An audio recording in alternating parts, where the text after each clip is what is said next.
All right, I think I am live. Hello, Zen friends. Happy Thursday evening to you. Hope you're doing well and enjoying your adventures. And I'm excited to see what messages come through with Spirit today. So, hello, hello. Hey, Kathleen. Hello. Good to see everybody.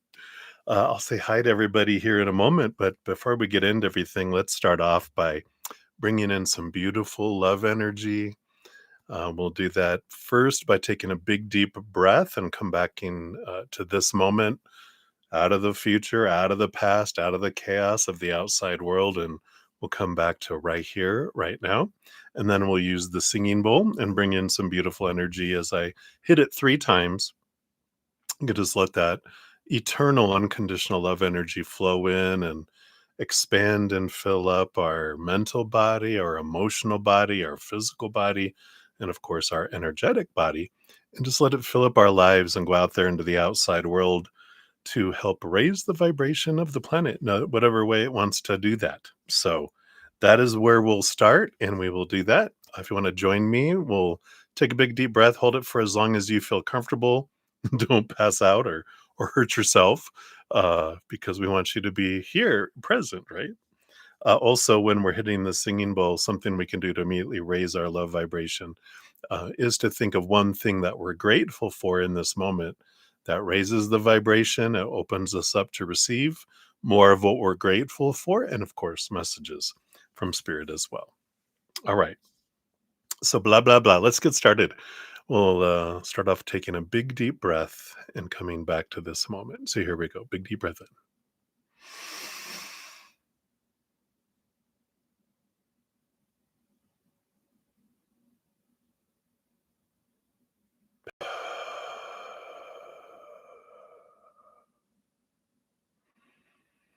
Beautiful.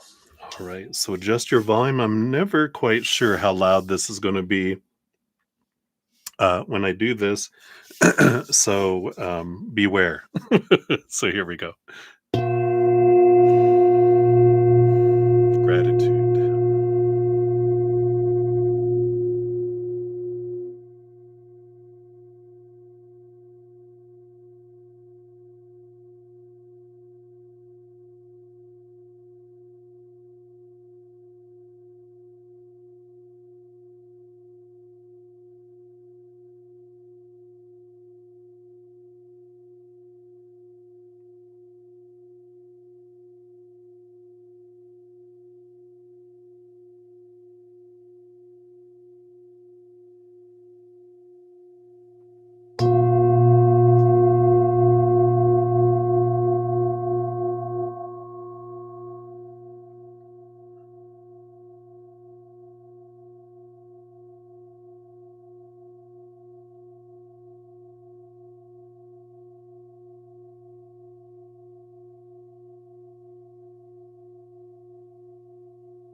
Beautiful, beautiful. Thank you so much for joining me in doing that. Let's just calm her down a little bit. She's very, very vocal this evening. Put her back here on our shelf so she can watch over us. So, hello, everybody. Welcome, welcome. So happy to have you all here. If you're new to my channel or new to these readings, welcome. We got a great group of Zen friends with huge hearts and great senses of humor. As I say, two amazing things to have on this human adventure that make it an easier path instead of a harder one, right?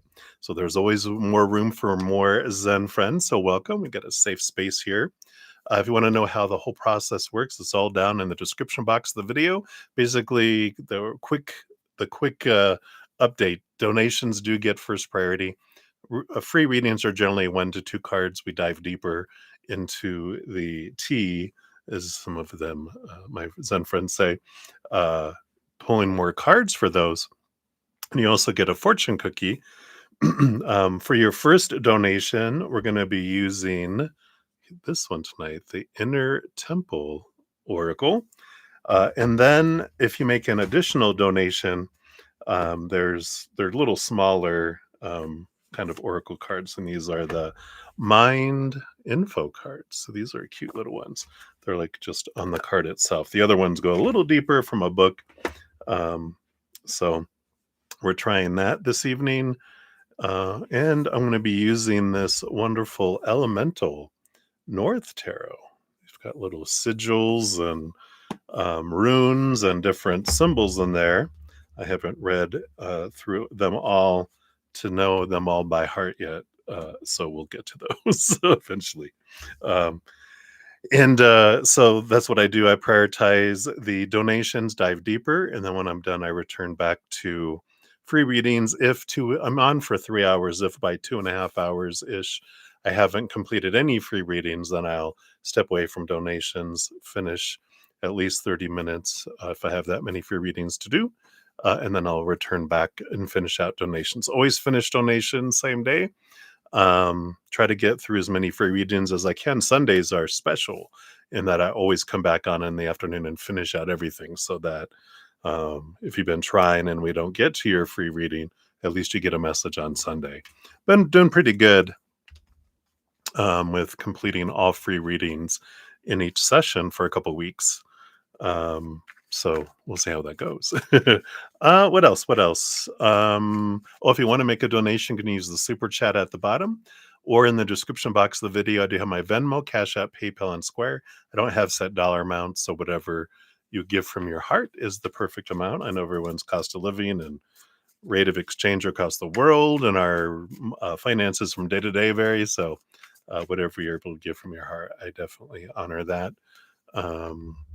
Yeah. And then after each session, I do post a pinned comment listing all the readings with the timestamp so that you can just click on that. It'll take you right to your reading if you're coming back later.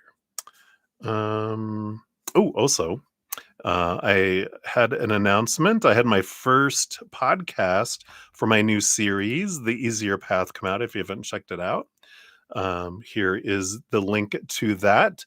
And in celebration of that, I'm having some specials, and I already had one giveaway. We're going to have another one on December 21st, which is the Libra new moon. So if you want to get into the drawing, check out that video. And all this is in the description box of this video as well, if you want to look at those. And then we have some specials going on through the end of October with my personal recorded readings, both my 15-minute and my 30-minute are in sale. And I might put on my Hedge of Peace and some of the other ones on sale a little later too. But those right now are the ones that are on sale for the end of October. I think that's everything. Blah, blah, blah. All right. Well, let me get my little list here of the donations. I just had one.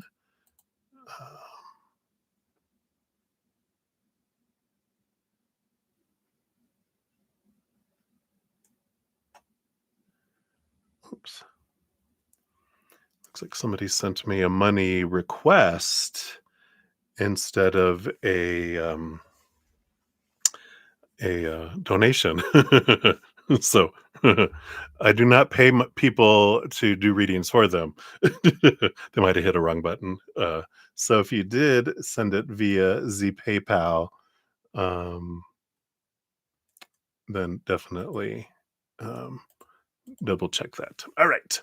So up first, we'll have Moonlight 5, and then we will have Sean G.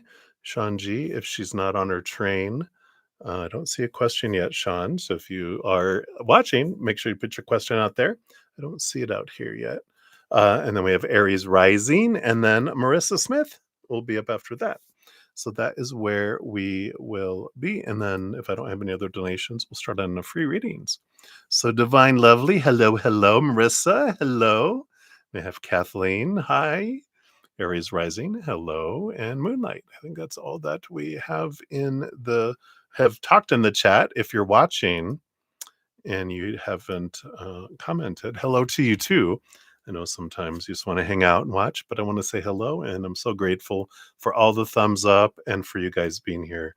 I'm grateful that we're on this path in this wonderful adventure of humanity, right? All right. Well, let us get into the readings here. And what else do we have? Let me just do one more time here. Get all these activated. And we are good to go. All right. So, Moonlight, you are up first. Hello, my friend across the seas. Hope you're doing well. Hey, Patricia.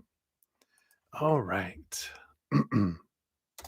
So, that is your timestamp there. And thank you for your donation, your sticker, the Hey You. I love it. So, you're wondering what NN was thinking and feeling when he decided to just visit you today.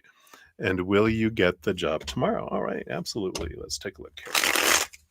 One more little. That was a kind of a sorry shuffle. Let me try that again. There we go.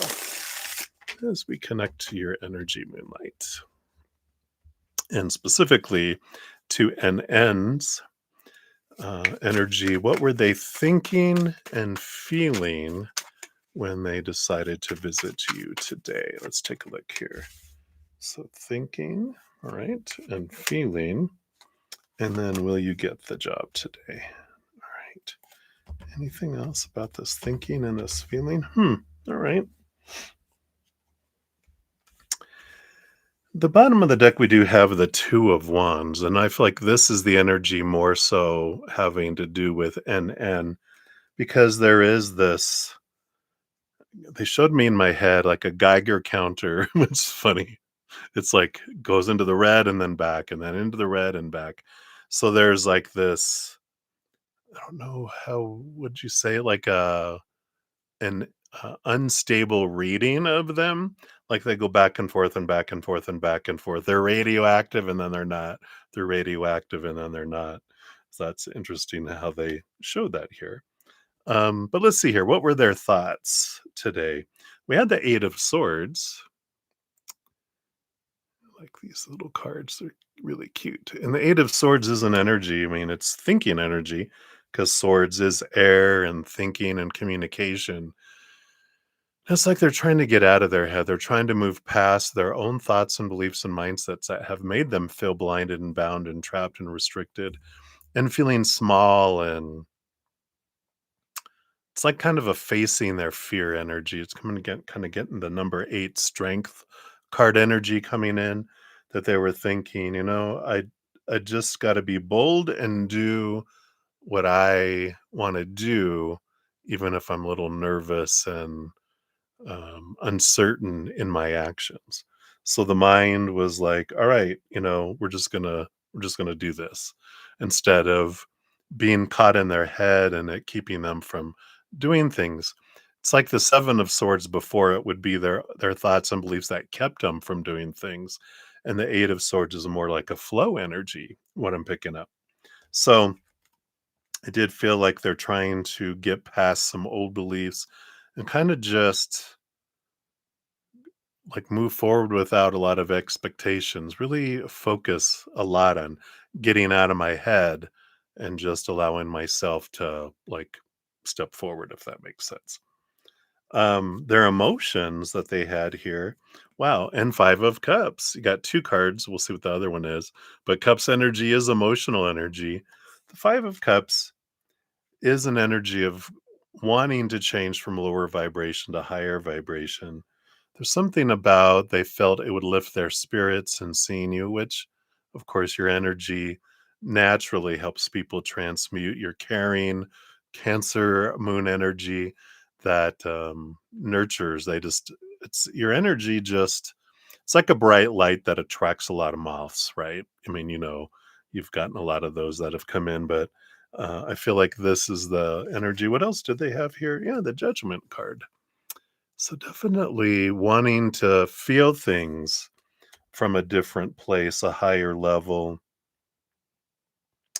wanting to experience their emotions differently. So it feels like they were,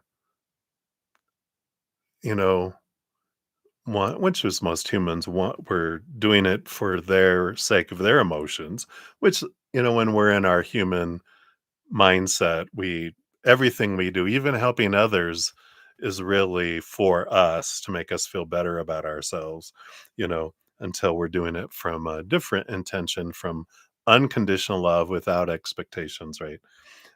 So there is that energy of I wanted to stop by to face my fears and kind of just go with the flow and not try to plan everything out, but also this energy of I feel like this will make me feel better and it'll raise my spirits. So I like that energy. They are trying to see their emotions and their mental um, kind of journey in a different way than they would have before. So interesting energies there. Hopefully that helps. And then will you, based on current energies, will you get the job tomorrow? You got the Justice card. Here's the balancing energy of Libra season.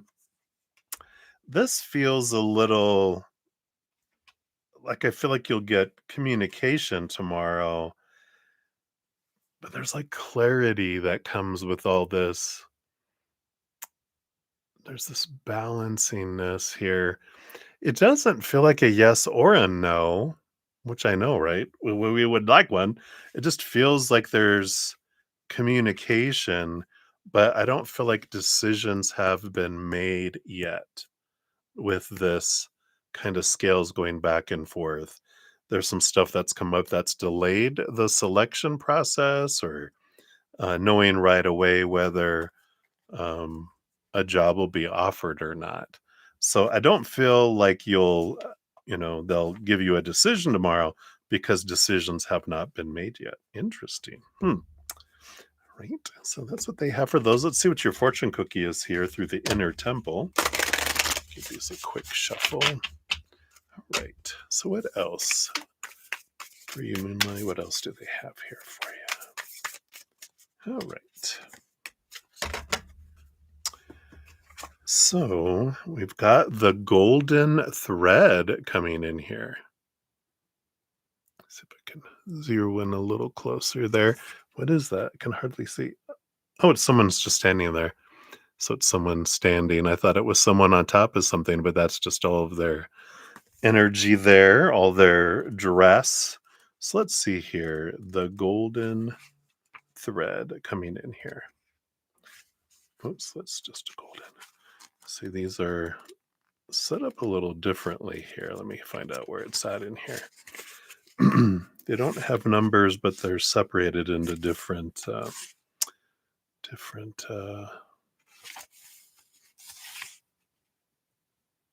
didn't realize that, or I'd been more prepared. Here we go. I found it. So it says it's all about the search, right? Your soul had a dream to be here now, in this body, on this planet, at this time. And you have everything you need to realize your soul's destiny in every moment of every day. The golden thread is the path of your destiny. The golden thread holds the potential of all that was, is, and could be potential, right? The golden thread of your life is always available to guide you every step of the way towards your soul's deepest dream. The golden thread is woven throughout all your life experiences. It doesn't always make sense, but with time and perspective, you can see its intricate weavings glistening back at you at the center of your life. It's never too late to follow the golden thread of your life, and you can never be too old, for the golden thread of your life is always within your reach. Whatever your soul is calling you to do will lead you to the golden thread. Wherever you most feel connected with the great spirit of life is where you'll find the golden thread. So, this card is here to remind you that your soul came here with a plan, a dream to be brought to life. It's time to say yes to that now. In your soul inquiry questions, there's two. You can ask yourself, what's your soul's greatest dream? And how can you act on it now? Wow. I love that for you. So that is what they have for you, my dear. So many blessings. Thank you again for your donation. I greatly appreciate that. All right. So let me just double check here. All right. So I have a few more that came in. Let me just jot those down real quick here while I am in between readings here. That way I can give everyone an update on where we're at. Whoops. If I can type. Oops. Evidently, I cannot. All right. Let's see here. So Sean G would normally be up next, but I don't see a question for you. So I will put that to the side for now. And as soon as I see that, we'll come back to you, Sean. So up next, we'll have Aries Rising, and then Marissa Smith, and then Divine Lovely. And then we had Michelle Smith. I saw yours come in over there and via Zcash app. And then June. Hey, June. You'll be up after that. All right. And then we will eventually get to some of the free readings. Let's see, anyone else has come in here. So I said hi to Patricia. Got Maria Amethyst Salentine. Hello, Maria. We'll get to free readings a little later. And of course, hello, June. And hi, Michelle. Good to see everyone. Hope you guys are doing well. All right. So we will continue going down the list here. So Aries rising, you are up. Let's grab your timestamp here. All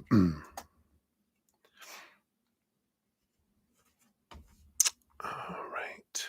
So there are your questions right here. All right. So you submitted a letter to a company today. Hey, Aries Rising. Good to see you. Nosy T read below the Magic 8 Ball. Well, cheers. We have to do a little cheers with some tea and coffee. All right. Let's take a look here. So one of their vendors repeating lewd jokes about young children. Oh my goodness. So one, will this online corporation investigate the matters? Okay. And if so, when? I have this learning tarot, which I like it because it has like dates and different things on there. So we're going to use the learning tarot for that. And we'll take a look here and see here. So learning. So will they investigate the matters? And if so, when? All right, thank you. Came flying out of the deck. We'll look at that. And then number two, given that it's a large online corporation, what's their process like for investigating such matters? All right, let's see. What can we know about their official process? Okay, thank you. And then below the surface, what's the real process, right? Their proclaimed process versus the real process. And then what will be the outcome? Based on current energies, we'll take a look here. You know, will it be swept under the rug or get their hand slapped, or will be there's some sort of consequences? Nosy, nosy, nosy. You're so funny. All right. So I feel like there's a little bit of energy there. We'll see what that's about here. All right. So now that I know the questions, we'll say, hey, Aries rising. Cheers to you. All right. So will it be investigated? And if so, when? We've got the Six of Pentacles energy coming in here, and it's every 2 to 3 days. So it does appear here with this that it will be investigated. The Six of Pentacles, is about, balancing of things, the giving and receiving. And um, so it does feel, I like this kind of energy that's coming in because it feels like it is a company who does care about how things are done, and they do care about significant uh, feedback and reputation, and because they understand that that's important. So it feels like within 2 to 3 days someone will touch it, at least to review it with that 2 to 3 days. So I feel like that is like the energy that's coming through with that piece of it there. So when you mentioned like, um, will they investigate matters of so on, I feel like they'll start. It's like they have a, what is it called? Like a self-imposed kind of action. I've been out of corporate life for like 5 years. Well, since 20, yeah, since 2020. So it's been 5 years. I'm like, what is that called? It's like they have a certain amount of time they have to like start taking action and look at it, but it's an internal thing. It's not like any kind of regulation or anything. They just have their own kind of set time frame. Within 2 to 3 days after a comment is made, something needs to get started, something needs to be looked at. You need to look at it within that period of time and then decide, are we going to further investigate or into the trash? All right. And then two, given that it's a large ongoing, so what's their process? Yeah. I guess we were talking about the process a little bit, but we have the Knight of Cups. Yep. I feel like they sift through it to see, um excuse me. um like, is it just an emotional reaction or is it an issue? Or not even, it's like, is it an emotional issue or concern, or is it a like a someone breaking the law, or is it, so I feel like they whittle it to determine, is this a complaint or is it an inquiry, different things like that. Yeah. And so they have the judgment, a lot of determination, um, just to see how, from their perspective, how extreme it feels to them. And the Six of Wands, they want it to be a win-win, which makes sense with the Six of Pentacles, that balanced energy. The Six of Wands, they want to kind of de-escalate situations that are, um,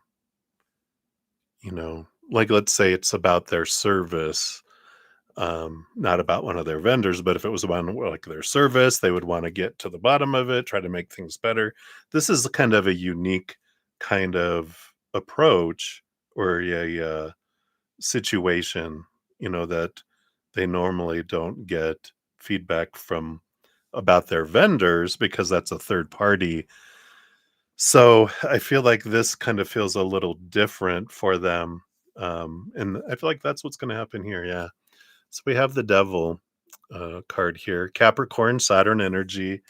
This is the you know Capricorn energy rolls over the 10th house of work, big thinkers, analyzing. So I do feel like they do look at cost benefit, you know, of what's the impact of this, you know, kind of uh situation, if that makes sense. We'll see here what the outcome will be. All right, you're cracking up.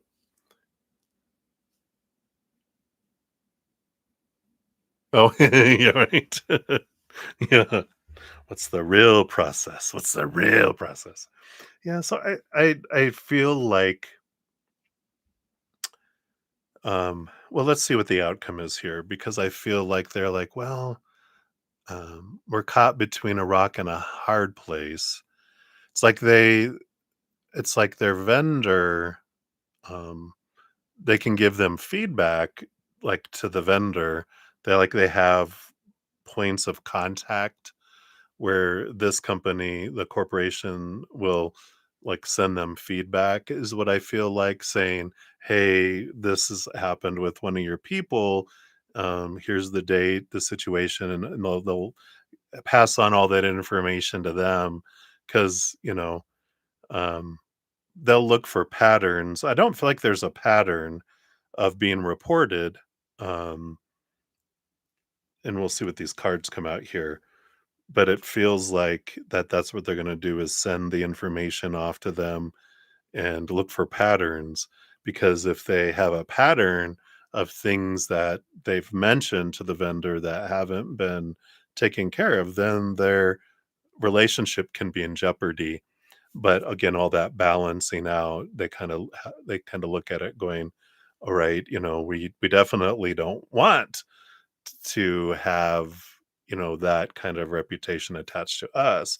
So we're going to send that to them and say, hey, you guys need to look at this. That's why I feel like their process is going to work. And that makes sense. We have one card and two cards. So I feel like the one card here is going to be about how the corporation itself handles it, and then how the vendor handles it will be the two cards that came out. So that makes sense. All right. So the corporation, yeah, Knight of Wands, fast, fast action, fastest moving knight out of them all.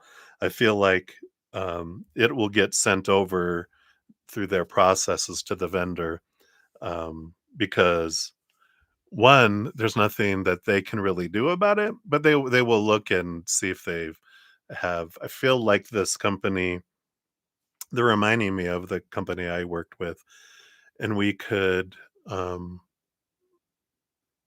I had access to the database of our complaints about age. It was insurance, so we had independent agents that were selling our product. We could go and look and see all the complaints that were received around someone, or lack thereof. We can see like there's one. Okay, well, we'll mention that to the area sales manager when they're out there.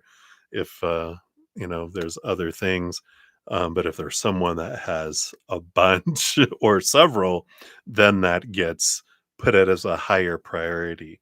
But I don't feel like this vendor doesn't feel like they've had a lot of feedback. It just feels like. But I feel like they'll move on it fast because they can just forward it, after they like look.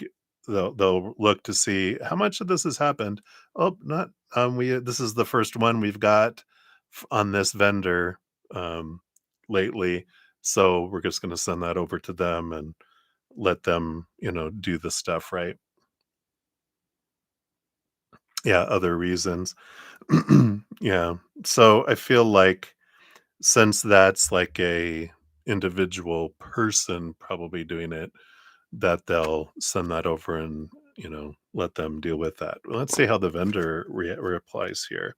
Ooh, Aries. Here you go, Aries energy. The Emperor taking action, on here, and the Strength card too. This fire energy that comes in here too. So the Emperor energy is about, taking action and uh, like gaining control over the situation. And the Strength card too is Leo energy, so you got that Sun energy. Um, so I feel like they'll talk to the individual. I don't feel here. I don't feel like this person's been talked to before, and so it's going to be a surprise to them because they don't think it's like, well, what is it? It's just a joke. But of course, it's the kind of joke it was. We don't want to be known as that part of a company. Yeah, we got the Eight of Cups. So this is a flow of emotion, energy.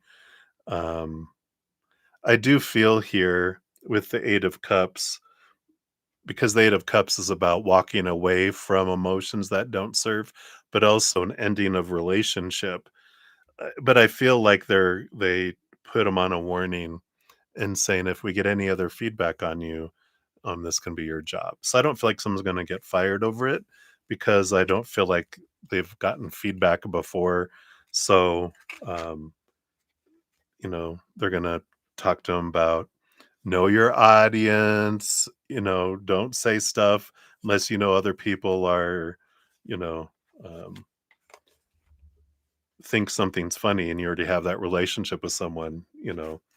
Um, so hopefully that makes sense. But yeah, I feel like that is what's going to happen. Let's see what the fortune cookie brings in here too. We've got the inner temple, whoops, oracle here. So let's see what else they have here.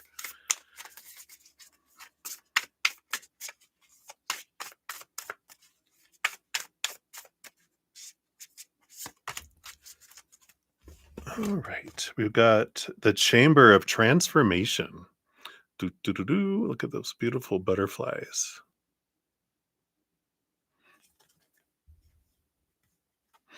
Yeah, just a written warning if he does it again, that they could be terminated.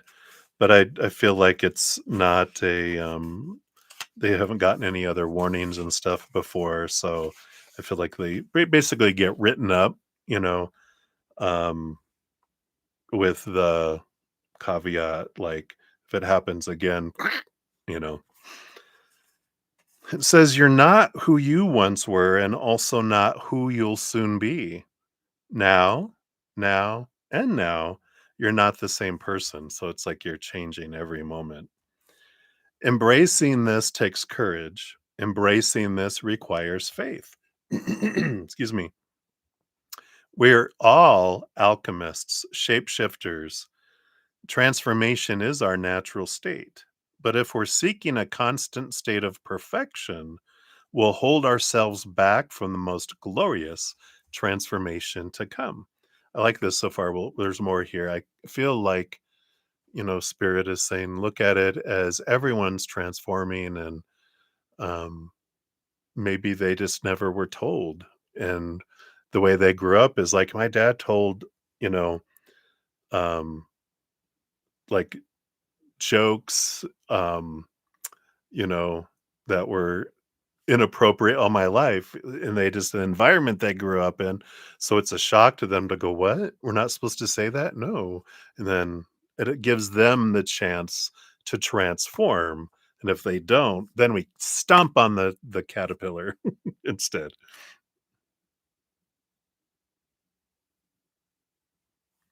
Yeah. Yeah, that's what we were talking about, right? That, they take action and they do talk to them about it and write them up and say, this is not appropriate and we can't have this type of behavior. So if we get anything like this again in the future, then we'll review you for termination, kind of thing. Um, because they also then send back their actions. They want to be able to tell the corporation because they really honor that relationship that they're going to say, we talked to them, we wrote them up. Thank you for the information, just so that they're in the loop on what actions were taken with that too.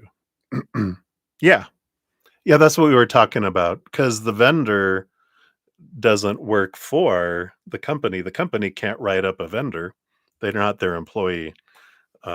But that's why they forward the feedback off to the vendor, and the vendor is the one that writes them up.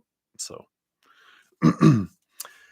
it continues on. It says, true transformation isn't pretty, but it is beautiful. It's glorious and messy as we expand and contract. Rebirth isn't possible without death first. And it's while we're in the fertile void of our becoming that we discover that what feels like a tomb is actually a womb. And in the moment, we realize that we're birthing ourselves anew. The Chamber of Transformation card appears when a significant period of initiation is occurring. Initiation isn't always smooth, but it is significant. It's funny, didn't you say you initiated feedback? There's the initiation. And when you pass through the birth canal of the transformation, you'll be reborn differently than before. It's a crucible in which we're reborn anew right in the middle of our lives. So, this card can appear in a spread to tell us that our soul is scheduled to go deeper than before. It can be a beacon of light, inviting you to keep hold of the grace that carries you through. Or it can be an indication that finally you've been reborn anew. It's right. No problem at all. But I like this transformation energy because it's always everything that we come across is for us, right? And so it's like the allowing other people to transform and not like off with their head. It's like I want people to receive feedback to grow from, not to be punished, because that's the whole thing, because that's a mirror for me. If I feel people should be punished for things that they do and don't do that don't match up to my mindsets, then I also have that kind of extreme punishment attitude toward myself in some way. And that talking about that grace, I want to give myself grace to allow myself to grow. I also want that for other people. So it's a really interesting energy that comes in through that, but which is important for us all, right? All right. So hopefully that helps. That is what they have for you, Aries Rising. Thank you again for your donation. Greatly appreciate that. So many blessings to you. All right. Marissa Smith, you're up. Got 4141 for your timestamp. Have I been putting timestamps down here? Yeah, I did. Okay. I was like, oops. Yeah. So let's see. Anyone else had come in here since then as well? We got Alice. Hello, Alice. Good to see you. Actually, let me add you to the list here. Thank you for your donations. And let's see, we had Alice come in. We have Marie came in. Marie 10. Hello, hello. We have Guja comes, maybe. I'm probably totally murdering that. Hello. Good to see you. Olivier Vegara. Hello, hello, my friend. Good to see you too. Hey, Alice. All right. After Marissa's reading, we will I'll give an update where we're at on all of those. Um, on the donations here. Hey, Marissa. Hello, hello. Thank you so much for your donation via Zcash app. And you want to know, what do you need to know for the month of October? All right. Thanks for being here live. Let's see what we got here. So what does Spirit want you to know here for October? We've got two, and then these two, and all this underneath. What's all this about? Okay, and it's leading to this and this, and this and this. All right, well, let's see what we got here. The bottom of the deck, you do have the Hierophant, which is, it's the major arcana number 5, and 5 is the number of change. So, but it's like our higher self drawing us to see things from a higher perspective, to see things differently. And that's kind of a lot of the energy I'm picking up here for October. Is it's like the month of new perspective for you. Um, and because it doesn't feel like there's a lot of significant change out in the physical world yet, but it's about um, inner perspective change, which eventually, like in November and December, bring changes to the outside world, because that's where we don't change from the outside and we change from the inside out, right?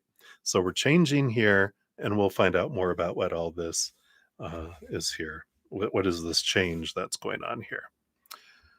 All right. Hey, Shanji. Hello, hello. You'll be up after Marissa. Um, so since I see your question, so we'll make you next. All right. So let's take a look here. The two cards came out by themselves. You have the Empress and the Moon. My goodness. Talk about Mother Nature, Mother Nurture energy, and then Mother Moon energy. There is this beautiful, wow, what a wonderful connection to moon energy, mothering energy, but it's about mothering yourself. And I feel like that's where the big perspective change is coming. Is I feel like you've been working on letting go of a lot of mindsets and emotions and things in your life that don't serve you anymore, where you were putting everyone else first and you were sacrificing yourself for everyone else. And now you're like, it's like this is the month of I deserve the love I give to other people. I deserve it first. So there is this bubbling up, a lot of emotional energy transforming here because the Empress rules over all four queens. All four queens get cups behind the scenes, plus the Queen of Cups gets that's five parts, excuse me, water, emotion, one part fire, one part earth, one part air. And then the moon, of course, Cancer moon, moon energy is all about emotion. It's a ton of emotional energy that's transforming, but it feels like you're finding a cache of emotional love, self-love energy, and I like that. I don't know if you ever saw the movie Dune. Spirit speaks to me a lot in movies, but the old movie Dune and the remakes of the Dune and the most recent series of Dune that came out, it's like all this desert planet, but they've got these caches of water underneath the ground, and that's what they were showing me is like this cave of all this emotional, but it's self-love energy. And I feel like that's a big transformation is just going to a whole new level in your self-love that you find in your own heart. So I love that. And then you have two cards with four underneath.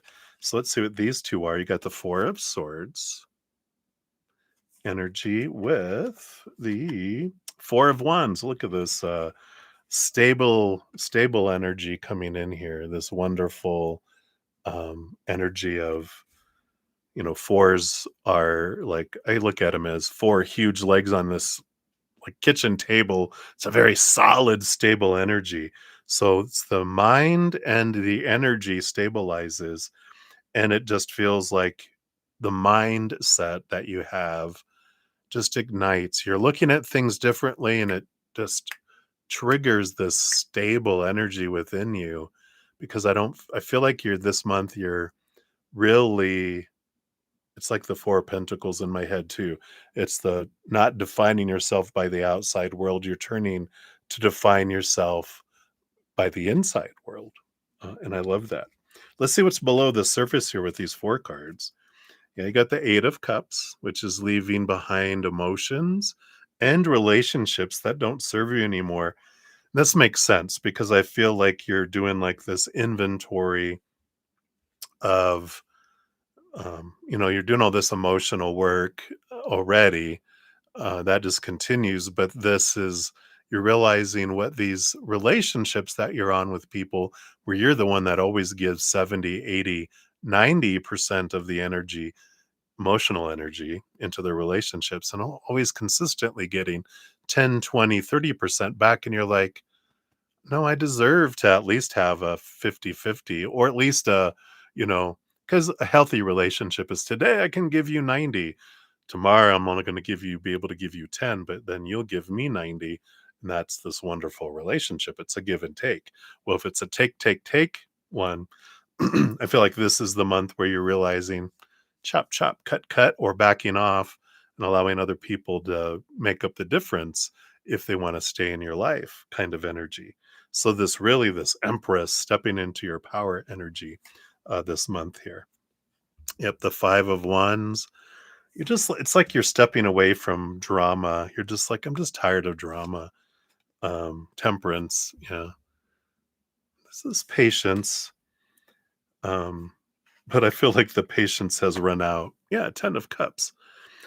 I feel like you've been very, very patient with some individuals, but I do feel here the Ten of Cups is I don't want drama, I want joy.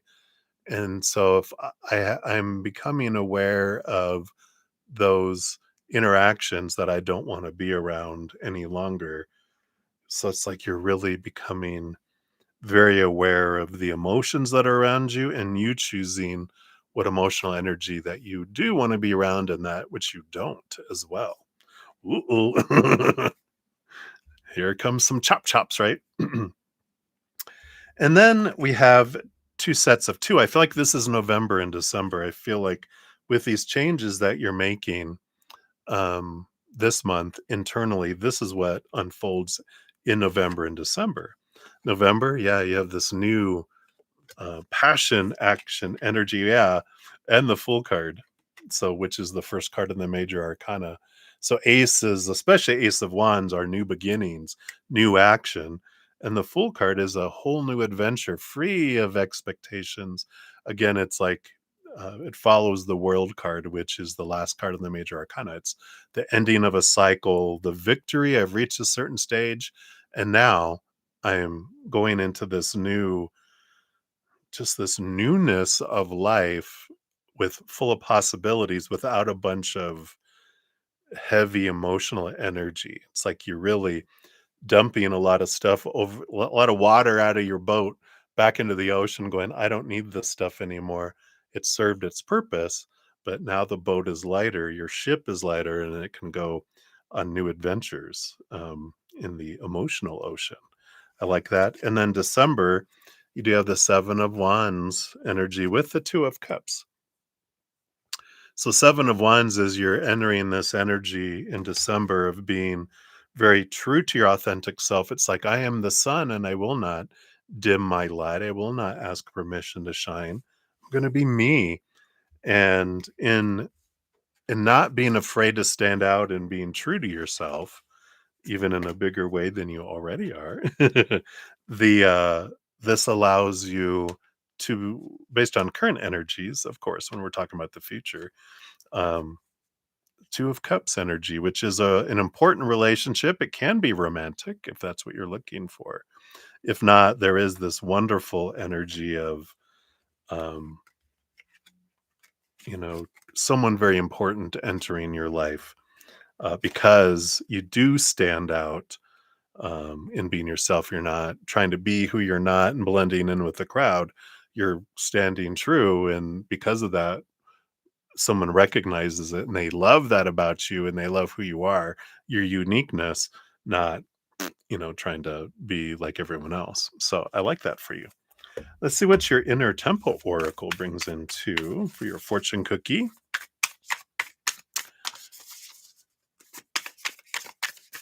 All right, here we go. And we've got let go. Yeah. I like that. Not hold on. This is where you were, and this is where you're headed this month, is letting people and things go, right? Already talked about that. Let's see what comes in here. Oops, maybe it's back here. Okay. I'm going to get more familiar with this book because they've got things in different places. Maybe it's in here.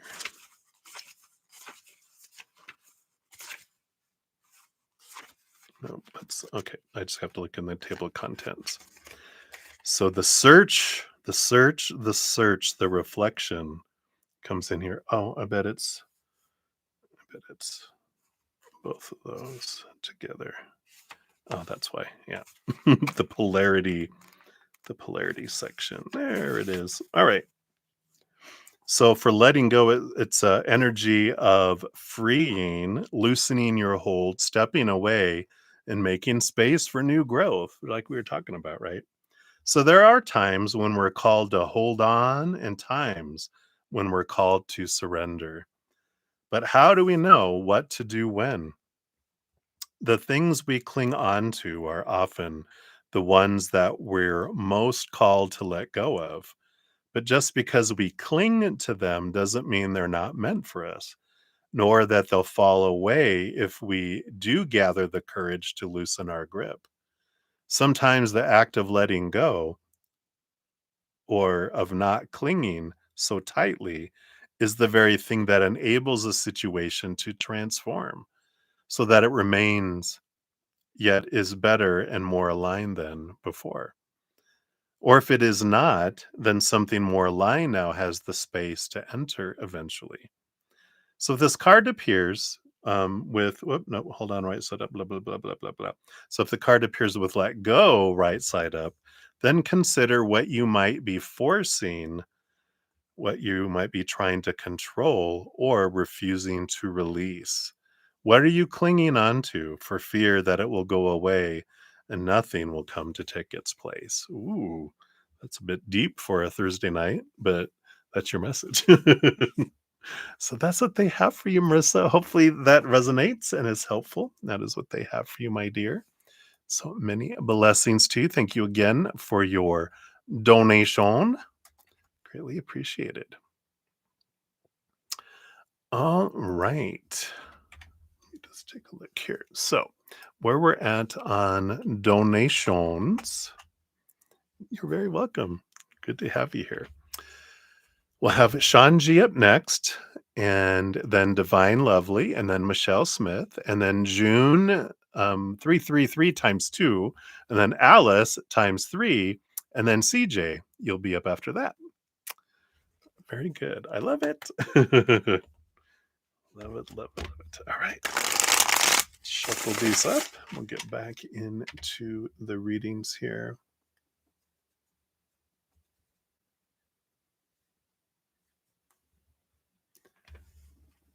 All right. All right, just want to make sure where I'm at here. So, Sean G, you are up here, and your time stamp is 5633. Repeating 33s. And then, so your question here again, thank you for your donation via Zcash app. Greatly appreciate that. How will things work out with the paperwork and closing on the house in PA? Will it be done before the end of November? All right. Let's take a look here, see what we got going on here. So, based on current energies, how will things work out with the paperwork and the closing? They do want to throw all that together, all right? And will it be done before the end of November? So, can you tell us here? Okay. All right.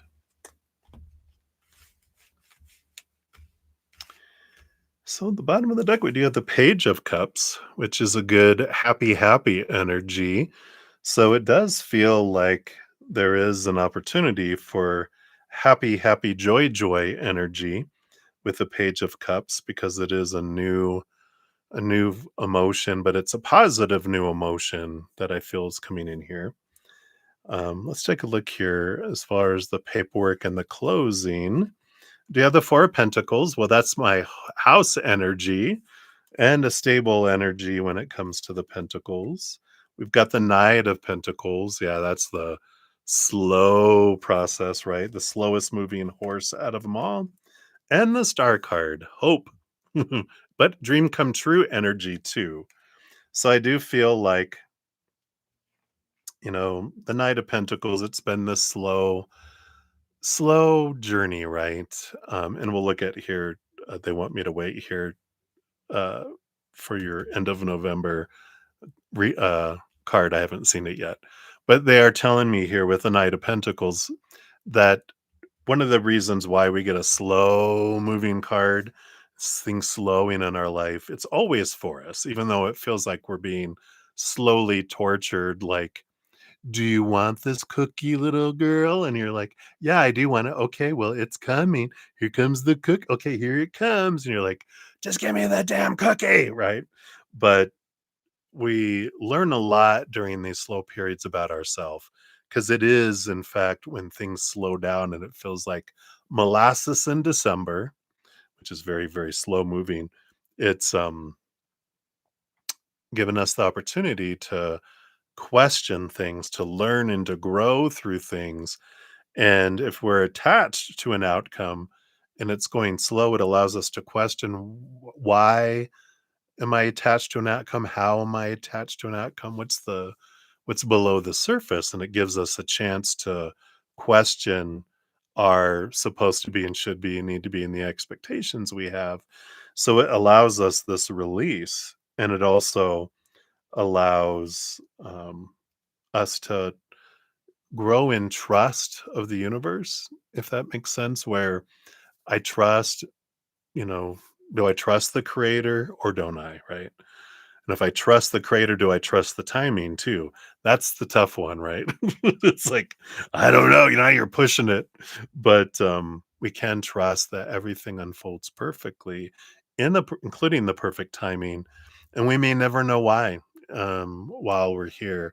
I mean, there could be a closing would have been earlier. Maybe we would have gotten you know, um, a less of an amount, or there's a new tax law that comes in that allows us to retain more of the money, or something someone got fired for a position and someone got put in a position that allows things to go more smoothly and in a much more abundant way for us, that if it would have got done when we wanted it, would have been a lot less. You know, it's that kind of energy. Um, but we may never know until we're back on the other side. Then we're like, oh, that's right. That's why I wanted that. So, but we can learn trust here, right? So, yeah, and so we don't want to see the last card, right? No, I'm just kidding. Will it be done before the end of November? We got the Eight of Pentacles. Yeah, here's the blood, the sweat, the tears. If the work is done, if the internal work is done, then it moves forward and it closes by the end of November. So that tells us it's, based on current energies, that the whole theme here is, if I look at why am I attached to the outcome, what are my fears or beliefs around it not closing? Um, what am I afraid of? And then when I surrender that, then it can, of course, move and close by the end of November. So I like it that it's in your hands. It seems positive there. Let's see what the inner temple oracle says too here regarding the situation here for you.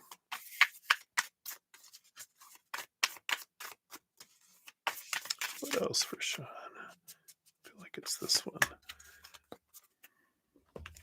And you have soul retrieval. Here you are taking whatever piece of yourself you've given away, you're bringing that back to yourself. Let's see what we got here. Okay, there it is. So this card can appear for two reasons. Firstly, because a lost part of your soul is wanting to return home to you. Sometimes the loss, shame, or hurt we experience is too great, and part of our soul leaves our body. When this happens, it can feel like part of us is missing, or as if we're not quite ourselves. Secondly, it can be because your soul is trying to get your attention. Perhaps you've been spending too much time living from your head rather than from your heart. Maybe your soul is longing for you to listen to it, to express it, to spend time with it. This card, and here's that time, right? Time, time, time. That slowness of time gives us time to connect and soul search, right? This card can come as a warning to wake up and remember the soul. The soul can be likened to both the ancient wise part of you and the divine child within. The ancient Greeks spoke of two different types of time: chronos time and kairos time. Kairos. Interesting. We're talking about time with that Knight of Pentacles and divine timing, right? Chronos time is linear time, logical time, the time of the mind. Kairos, maybe Kairos time is soul time, creative time, mystical time. So this card is inviting you to spend more time here in the Kairos time. So what does your soul most want you to do? What's your soul most yearning for? How do you feel most connected to your soul? And how can you call more and more of your soul back into your body and the center of your life? Your inner temple activation says, I call all parts of my soul to be here now, right? Being here now, not in the future, not in the past, but being here now. I love that. So hopefully that resonates. That's what they have for you, Sean G. Thank you again for your donation. Many blessings to you. All right. Sorry, I just wanted to make sure that wasn't a donation. It really was someone asking for money. Interesting. Scam, I know, or accident. All right. So thank you guys so much. We'll continue down here. So just a quick update. We have Divine Lovely, Michelle Smith, June times two, Alice times three, and then CJ is where we are at. Right? Yes. All right. Oops, Aries Rising. I didn't give your a love and a like there. My apologies. Oh my gosh. All right. So Divine Lovely, you are up at 10603. Here is your timestamp. And thank you so much for your donation. We'll give that a love and a like here. All right. Oh, I love this. So, uh, should you choose apartment on 1343 or 445? I think that's what you mean with APT. So let's take a look here. What we'll do here, of course, when we ask spirit things, they don't it's not a should. They don't look at thing as a right or wrong, good or better, worse or whatever. They look at every choice as just different experience, different outcomes. There's no wrong choice. So what they give us instead, because it's like I like the example they gave. It was like last week, I think, or the week before. But it's like asking, "What kind of ice cream should I get?" And they're like, "What flavor are you looking for? What taste are you wanting today?" And it's like, "Oh, well, I like chocolate and I like marshmallow and I like okay, well, maybe Rocky Road. Try some Rocky Road." But what they'll do instead is they'll give us the taste of the energies of both, and then we get to decide what it is that we want to experience, right? So we'll pull cards for 1343 and 445 and give you the energy around those based on current energy and see, then you get to choose which one you'd like. So 1343, what energy is around that? Okay, we want this. We want this. I feel like we want that one too. And then 445 is that one. All right. So got three cards for each. Yeah. I like it. Bottom of the deck, you have the two of wands, which is you get to choose. So that's the good energy that just affirming what I talked about before. It's you get to choose. There's no wrong choice, but whatever you focus your energy on is what you draw towards you, right? But I like that power of choice with the two wands. It's up to you. All right. So, energy of 1343, you do have the Hierophant, Major Arcana number 5, along with the Queen of Pentacles, Mother Nature, Mother Nurture, and underneath all that, the Two of Pentacles. This energy feels homey with that Queen of Pentacles because it is that nurturing energy and creation and birthing energy. The Two of Pentacles feels very balancing. It feels like 1343 has an energy of like, well, it brings you this, but there's also some stuff that's balances that out. It's not like, wow. It's like a wow, but there's also some, well, it may be, the Hierophant is seeing things from a different perspective, a card of change, and um, seeing things a bit clearly there. Um, I feel like you might just go back through that one if you have a choice between the two and you can like take a look at it or whatever. There might be something that you're missing there because, once you go back through it, sometimes we see something, we're like, oh, this is great. And then we calm down, we go back and we're like, oh, I didn't notice that. Oh, yeah, where are we going to put that? Oh, there's no space for this. And I feel like there's clarity that can come in with all that. Um, So you might just revisit that one and take a look at it one more time. That would might help you decide because you're going to see things differently with that. Number 445, you got the Six of Pentacles, another balancing energy here. This is more of an abundant energy. You also have the Judgment card, again, seeing things from a higher perspective, like the Hierophant. And the Five of Swords, yeah, a bit of conflict with that one as well. And here's that five energy again. Number of changing of mind here. I feel like I almost feel like 445 when you look if you go back and take a look at both of them again, you might be like, I'm not really into 445.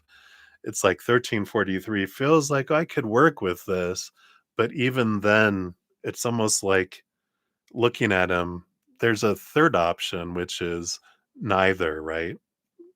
A, B, or C, none of the above. And I kind of feel like, there could be um, maybe a third option available for you there based on this energy here. Um, so I would definitely ask to see them again because underneath all of that, you do have the Three of Swords, which expectations equal disappointment. But that three, the third sword, the third option is really like um, standing out for me there. So I definitely would go back and if you're dead set on either one, definitely go take a look at them again, and you'll know which one you want between the two. I feel. Let's see what your fortune cookie brings in here too. See if that'll help you decide. What else here? Okay, thank you. You've got just watch me. I like that. It's almost like, um, well, you can't find another place. Just watch me. But it says, "Watch out, world. Here you come. It's time to make your entrance, to leave your mark, to let yourself be seen and your presence known. You're ready. This moment has been a long time coming. You've been working toward it for a while now, and all the details are being taken care of. What others think of you is irrelevant. This is a card of unbridled confidence, self worth, encouragement, confirmation, and empowerment, of stepping out and taking up space. You don't need anyone's approval but your own. No permission slip is needed. You've arrived. I like this around this is like you get to decide. And you're like, I don't like either of these, then you don't have to choose. You can find something else, right? This isn't the time to question, to fit in, or to play small. This is the time to expand and emanate. You were not born for the sidelines. Step forth and radiate with confidence.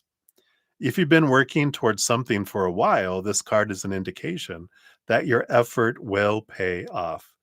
If others have doubted or underestimated you, this is your sign to keep going and trust yourself. What would you do if you were truly confident? How would you hold yourself and what would you say? If you knew it would work out, what would you do and how would you do it? Whatever the answer is, do that. Don't waste your time worrying about what others might think or say. Don't look back. Keep your gaze straight ahead and let them watch on. Your soul inquiry question is if you were feeling confident, what would you do? I love that. So that is what they have for you, my dear. You're very welcome. Hopefully that helps. All right. So many blessings to you. All right. Let's see. Anyone else had come in here? We had Lily came in. Hello, Lily. Hello, hello. Tanya Hikes. Hello, hello. Good to see you guys. All right. So we will continue here. And so, Michelle Smith, you are up. Look at 115 even. All right. Boom. And I did see yours up here. There you are. Peace to you. You feel wonderful because you are wonderful. And you like a general reading. All right, Michelle. Thank you again for your donation via the Cash App. Shuffle these up. We'll take another sip here. Cheers, everybody. All right. So, what does Spirit? Okay, what does Spirit want you to know right now? Boom. Cards just are flying out. They do it this one, and this one, and this one, and this one. All right. Let's see what this is all about.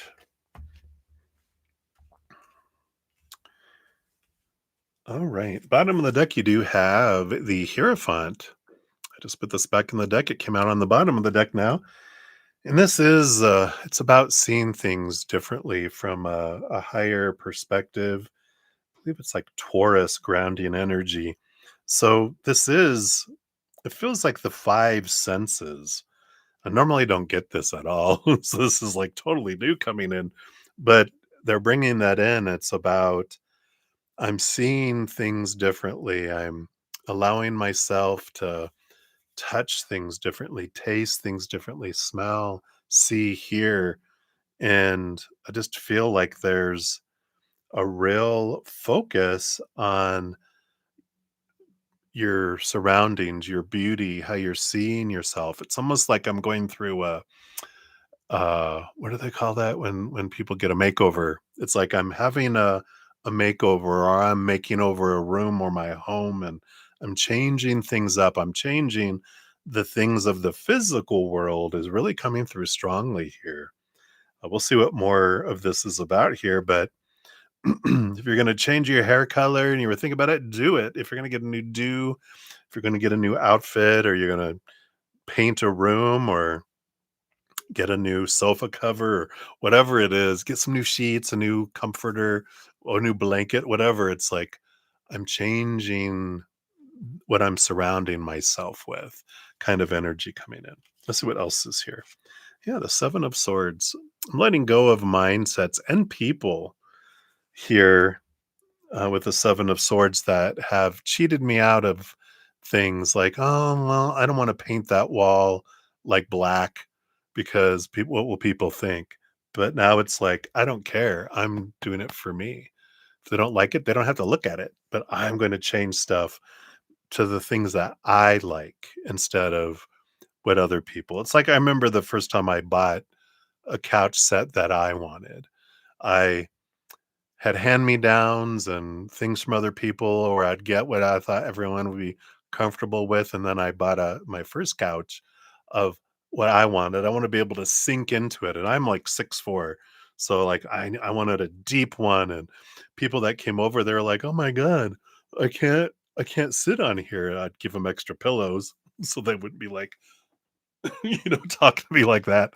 Um, but I am like, I don't care. It's my couch. I'm gonna buy it for me, not for everyone else. That's the kind of energy I feel coming with the Seven of Swords. Is I'm not gonna let mindsets restrict me from my creativity, and I like that.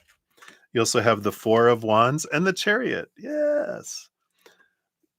Here's the Chariot is my power of choice, and the Four of Wands, which is joy and celebration. And again, I'm gonna make my surroundings something that brings me joy, and I get to choose that. I can't choose for anyone else either anyway. Some people are gonna love something, some people are gonna hate something, and none of it has anything to do with you. That's their own journey. But I'm gonna paint, or I just see bright, bright yellow. It's like I want this yellow thing that's gonna glow in the dark almost. It's so yellow. And it's like, I'm gonna let it because it's gonna bring me joy. It's gonna lighten my spirits. And again, I feel like I'm surrounding myself with things, but also people and being aware of what I'm looking at, being aware of what I'm listening to, being aware of what I'm am eating and tasting, What am I smelling as well? You know, I can do incense and essential oils that whatever makes me like, oh, I just love, or a candle, scented candle, and you're just like, oh my God, I love these. Um, Listening to the music that lifts you up and brings you peace. And, what am I watching? Am I watching the news?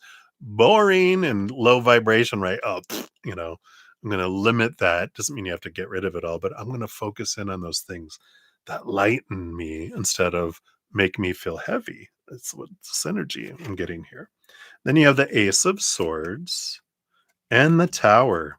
Yeah, there's this change of, but I don't, this, and like even got this phoenix rising from the ashes here. I like this because it's not tower moments of things being taken out of your life. I feel like this is you making space for something to allow it to come in. And going back to the couch analogy, it's like I don't have space for two couches, so I need to let go and get rid of the couch that I do have so that I have space to bring the new one in. Because the old has to go, and then it makes the space for the new. And I feel like that's what's going on here, kind of a purging of your physical world of people, things, and it's just cleansing. And that creates this spark for you as well, which I like. Yeah, Ten of Pentacles. It allows this fullness to come in, and the Eight of Pentacles. Yeah, the blood, the sweat, the tears, the transformation brings things in here.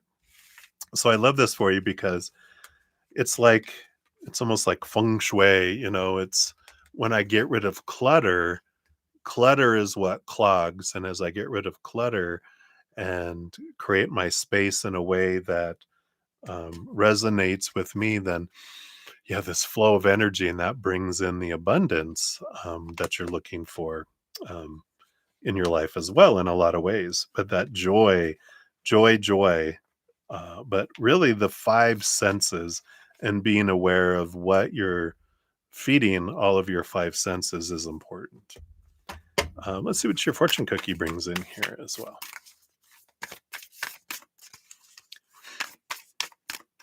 All right. Whoa, pshoo. Picarol. That's my little sound effects. Yeah, I like this because we've got the duality of fated life or destiny. And there's this destiny life is what's standing out. Yeah, I mean, one feels like I'm trying to get there, I'm trying to get there, and the other is, look out, world, here I come. See that brightness that comes in here. So let's see here. Let's see here. Let's find it here. These are in the back. Come on, the dualities. Here it is. So the destiny life says the soul path, the dream of your soul, trusting the call within, life purpose. Courage will be rewarded, listening to yourself, daring and passionate. What's true for you?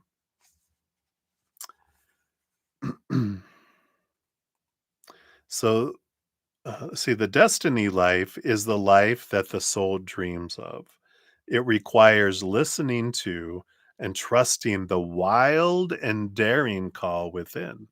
Takes great courage to live the destiny life, for it requires that you trust yourself above all else. It requires you truly live, not just exist, right? With courage come reward and fulfillment.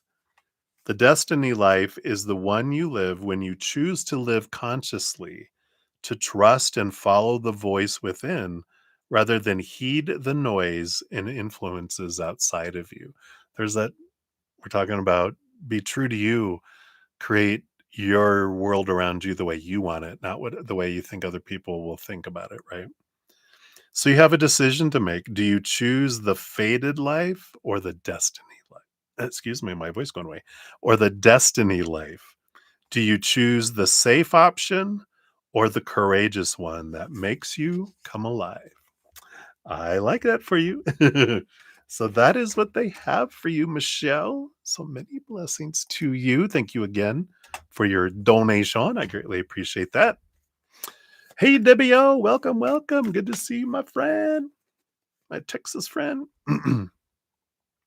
All right. So we'll continue down here. So where we're at, we'll have June times 2 and then Alice times 3. And then we have CJ. Yep, that's where we're at. All right. So June, you are up at 125.25. Whoa. If I can type. Look at that. 125.25 times 2. Boom, boom. So thank you for your dual donations with the popcorn stickers. We're getting ready. Thank you so much. I love that. I love you and your spirit too.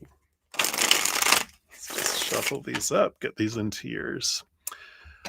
All right. So at the beginning of summer, after we learned K's anger escalated to the point that they were throwing objects. Oh, yeah, at S, we were um, consider you said constipating. Yeah, right. So true, so true. But you were considering giving S money so that they could move out of their current living situation. And after talking with the family, you're right. It's S's parents who will be the ones, not us, to give S money in hopes they leave. Oh, very good. So let's take a look here and see what we've got going on here. So true. It is constipation. You're like, ugh, things just need to move. What was it? They Spirit plays a lot of movies in my head, and they just played a clip from it was one of the Batman ones, and I think it was who was it? Jack Nicholson when he played the Joker, and there's like this little meme that says, "This place needs an enema." So that's funny. All right, so let's dive into your question. So, question one: a reading on if S will accept the money and when will this happen? All right. So let's take a look here. Based on current energies, will they accept the money? All right.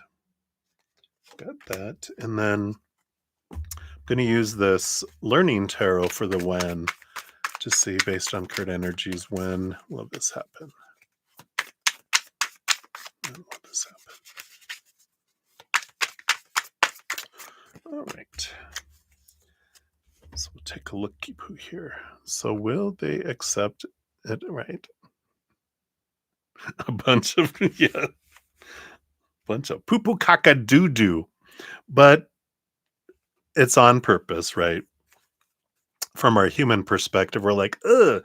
But from a higher perspective, it's unfolding perfectly for the experience that they both and even all of us that view it from an audience perspective, it's for us too. We learn a lot through watching and hearing about their conflict, right? Because it's a mirror of our inner conflict too. What? All right. So let's see here. Will they accept the money? We have the hanged one, the hanged man, which is, of course, an energy of transformation of a waiting period, right? With the Two of Cups, yeah, interesting energy. Let's see what this is underneath the surface here, too. Ooh, fears. Fears are what keeps them tied, which we knew that. I'm sure we probably talked about it too, because that's what keeps us in toxic there really are no toxic situations, but from the human perspective, we do think of things as toxic, right? It's like what keeps us in these unpleasant situations is like, why do we stay in jobs we hate? Why do we stay in relationships that we don't like or that where we feel we're being taken advantage of or abused in some way and mentally, emotionally, physically, energetically? Um, Why do we stay on this planet? It's like mothership. We keep dialing that mothership and they don't come pick us up. But what holds us back is our fears of what will people think, the fears, these voices of that if you leave, you're a failure. If you can't make this work, you failed. If you need help from others, that means you're a failure, means you can't take care of yourself. What are people going to think? Blah blah blah blah blah blah blah blah blah blah, right? So and this is these fears of relationship and what it all means, and even fear of the other person and what they're going to tell everyone. um, People are going to think it's my fault. People are going to blame me. People are going to say that I wasn't strong enough, that I was weak. And what if I don't find any love again? Maybe this is as good as it gets, like the movie, is this as good as it gets, maybe. So I'd rather have cracked love than no love at all. That's what he cracked. Interesting. So I do feel here it's going to take them time to do that with the hanged, because that's the caterpillar going to the cocoon, transforming to the butterfly. I feel like that ugly feeling of not being true to myself, once that outweighs my fears, then that's when I, accept help and will take that. Let's see what this card says here. Yeah, well, we got the Page of Wands, which is action and movement. So it eventually happened. We got this is the fire sign energy. So it will either be November 22nd to December 21st, or March 21st through April 19th, or July 23rd to August 22nd, which is Aries, Leo, and Sag season when the sun changes. I like that. I embrace new opportunities with passion, adventure, excitement, fresh ideas, cheerfulness, wow, fearlessness, and extroversion. I like that. It's about embarking on a new journey of self discovery and personal growth. So it's like they've got three exit points. It's like there's this plotting of there's 3 periods of time that I can escape, and it's during fire season, fire sign season. Um, so it's interesting. It's interesting too, this card brings in solar plexus energy, which does have to do with stepping into our own power, right? Um, let's see here based on current energies. I hear you, June. Your mind is very loud. I can hear it. Well, which one is it more likely to be? Let's pull cards. Based on current energy, is it more likely to be Sagittarius season in November, or Aries season in, what was that, March? Or Leo season, right? Okay. Let's see what energies are there real quick. So Sagittarius season, Seven of Pentacles. Yeah, that seems too soon, right?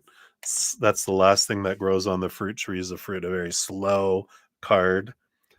Aries season, we have the Nine of Pentacles, Hermit being alone energy. So we have that. I was like, wow, wow, your mind is so loud. And then Leo season, we got the Six of Cups and Hierophant, which that seems, out of the three, it feels like that would be Aries season. So springtime. I don't know if you ever saw, what was the name of the movie? Springtime for Hitler in Germany. Was it Broadway? No, I forget the name of the movie. It was a comedy. Um, but so it feels like springtime is more likely, um, when that when it becomes actionable.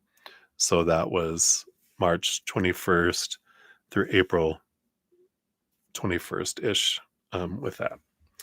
Interesting, right? Let's see what else here. So for this one, you do get an inner temple oracle. And then for the second one, I have uh, these other cards. So let's take a look here. I'm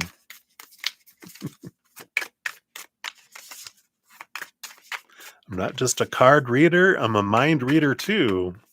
Just kidding. All right.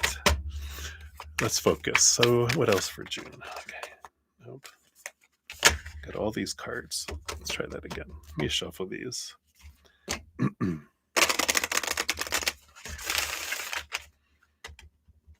So what else can you tell us about the timing or the receiving, being open to receiving the money? Okay, thank you. Chamber of Power, yes. Stepping into their power. Here's that solar plexus energy. If I didn't mention that, so I think I did. That's stepping into our own power. That's the relationship we have with ourselves rather than relationship with another person, one other individual, or the root chakra, which is our interaction with groups. So the chamber of power is an invitation to cultivate your inner strength, confidence, and trust in yourself, to believe that you have a right to be here, to occupy your life, to invite your sacred soul to come all the way in. Yes, you're here for a reason, and your body is your sacred vehicle. Choose to occupy and cultivate your sacred power. You were born with it, and it's your own. I feel like they're talking to them, right?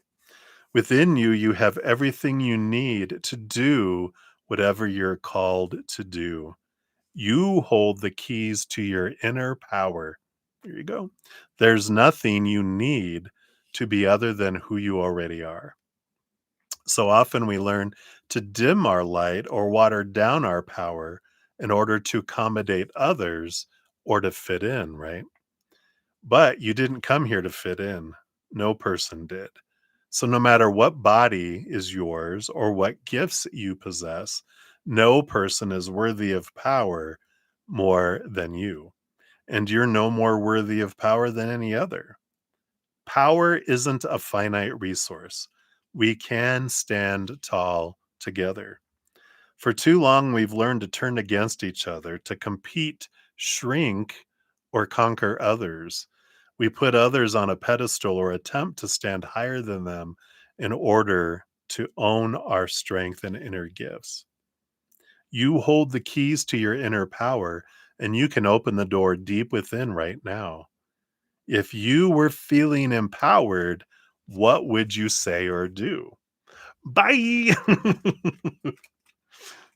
Maybe, or maybe they would uh, realize the power struggle that's going on within each of themselves that uh, is projected at one another. Right.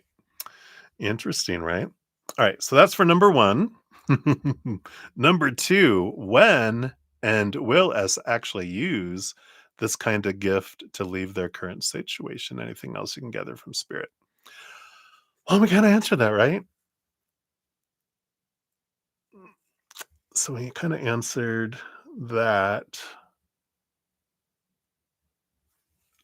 So what we'll do here, we'll get nosy since we already kind of answered all that, right? Um, let me see. Let me go into June's mind. What what situation is going to cause them to leave? And what does it look like between now and then? How close was I? So, what big situation would explode? What causes them to be like, I'm over it? All right, thank you. What else? Okay, and then so we've got October, November, December, January. January. Yeah, that is January.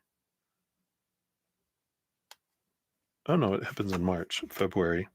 I was thinking, what am I thinking? You're welcome. All right. So we'll just get a little bit of energy that happens the in between. Um, we'll come back to that. So what situation happens here? Yeah, I mean the Emperor here. Like, we got Aries energy with the Emperor. You can't make that up. Aries season is what we talked about, which is all about. Yeah, you got the Aries sign there. Um, the Ace of Pentacles. There is this um, opportunity that opens up in March. It just it feels like that they've got well, the Ace of Pentacles, first of all, is looking at your worth in relationship to the outside world in a different way. But I feel it comes in here with this new opportunity in the physical world. I'm offered a job. It doesn't feel like a job though. Man, I get paid for it, but it's not a job. It's like an opportunity. It's almost like I'm seeing like a stage theater, but it's not on stage. It's I'm able to do stuff behind stage, backstage, costumes, makeup, that kind of the process behind the scenes, that I'm given an opportunity to help with a production of some kind. If that makes sense. This is strange. But it feels like that. It's more theatrical, more that kind than it is a 9 to 5 kinda job, and maybe that's just how they're showing it to me. It's more because there's this joy, underneath the surface, which is like their joy, that they love underneath the surface, so it's an opportunity to go do something they love, um, and they take the opportunity to do that. It almost feels like it's in a big city nearby. I'm getting like Chicago, New York kind of energy. I don't know, but anyway, that's what's coming in there. So I feel like it's not like a big blow up, but it's not something that causes them to run away because I feel like they're kind of used to living in the conflict.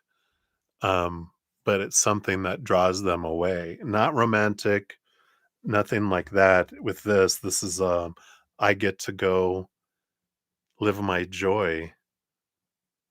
I love that. All right. So let's see here. Let's kind of see what the energy is here. October, we got the Page of Cups.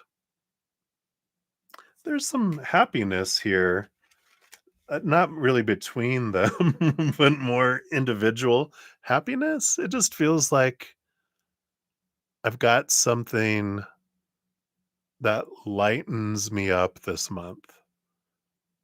So it just feels like there's some good things happening in both of their lives that it keeps them both kind of distracted and happy to where it kind of pulls them into a higher energy instead of a lower energy. So it feels like that this month kind of feels like there's a bit of lighterness or lightness to their emotions. November, yeah, we got the Six of Pentacles, this equal giving and receiving, excuse me, type of energy coming in here. November feels like a month of bounty. And because of this, again, it feels like October is an emotional uplifting.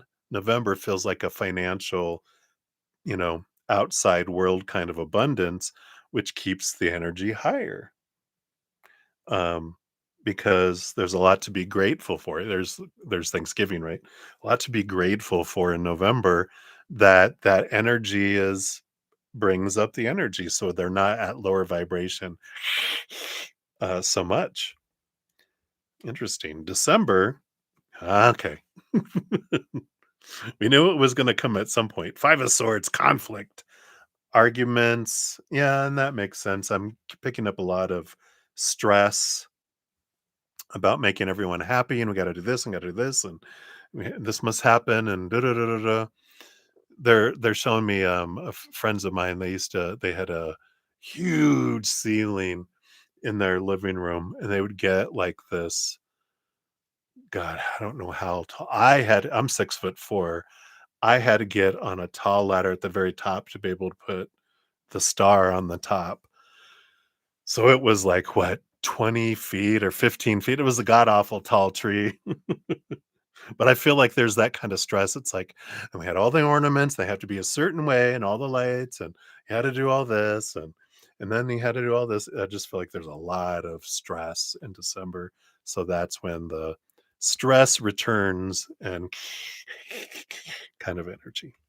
January, yep, King of Pentacles coming back into abundance, energy. So again, feels like the outside world, that kind of thing, like they did for November, kind of returns back in January. So it feels like that. February, here's the 10 of Wands. So February starts to bring in this energy of flames. Did you ever see Clue? Flames, burning flames. But they've got this uh the other is very full of burden and flames, but I feel is S and K, right? S, yeah. So S, I feel like this is when they in February they hear, um they get contacted for this opportunity. So the 10 of Wands is like, you can either look at it as burden because someone has all these wands on their, on their back, or you can look at the harvest. Well, one feels burden, the other feels like, oh, wow, it's like whoosh, right? And then March comes. Yep. The devil. Here's the work. Saturn, Capricorn energy that comes in here, which is an energy of letting go of old ways of thinking, facing my fears, release, but it's also the rules over the house, the 10th house of work. So interesting. So I feel like that's kind of the energies based right now, that come in there for them. But I feel like February is when they do get the, invitation, and to come work. It does feel like something happens to someone, because it almost feels like, oh my god, you're kidding me, you know but it starts in March, um and it gives them time to prepare, but it feels like because someone either like dies or not between them two. I'm talking about the opportunity that they're able to, because it's feels a little rushed. It's an opportunity they have to decide and go. It's not like, hey, in 4 months we have this opportunity. It's like, oh my god, could you please rescue us? So and so got injured or passed away, um and now we need help, and we immediately thought of you, kind of energy. So interesting. Let's see what the fortune cookie for this one is here too. Yep, it's allow, refresh.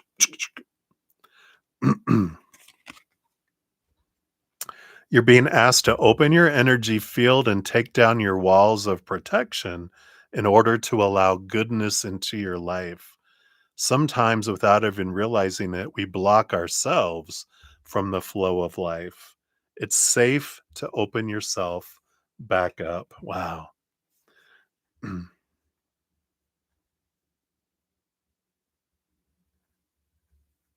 Yeah. I don't feel like they're not going to move away forever. I feel like they have an opportunity. Could you come here? And that's the opportunity for the separation, right? I don't feel like they move permanently away. It's just an opportunity for them to go at least. And I do feel like they might go away for like, you know, I was going to say 3 to 6 months, but it feels like 6 months. It's probably how long something's going to run, whatever this is. It's like it's not a job 9 to 5. It's a opportunity for a project, but it allows them to go, and that kind of going away is what allows them that space to become, you know, more courageous and confident, if that makes sense.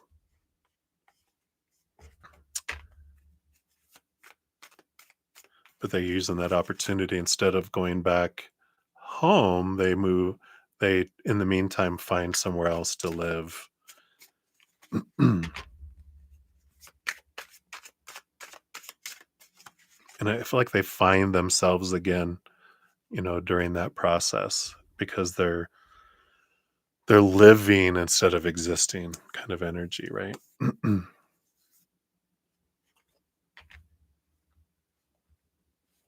Sure, I'll do one follow up here. What would K's reaction be to S leaving the relationship and relocating? We kind of got that burden energy, that 10 of wands coming in. They're like, what about me? What about you? Let's see here. So 2 cards here. I've got the Queen of Cups. I feel like they know what's coming already anyway with that Queen of Cups. Um, it's weird because the Four of Cups on the underneath that is this balanced, stagnant energy. It's like, yeah, I figured this was coming. Interesting. Let's see what these other 2 cards are. The Five of Wands. Okay, we have drama in the beginning. Look at the birds fighting. Fighting in the air, right? And then the Page of Pentacles.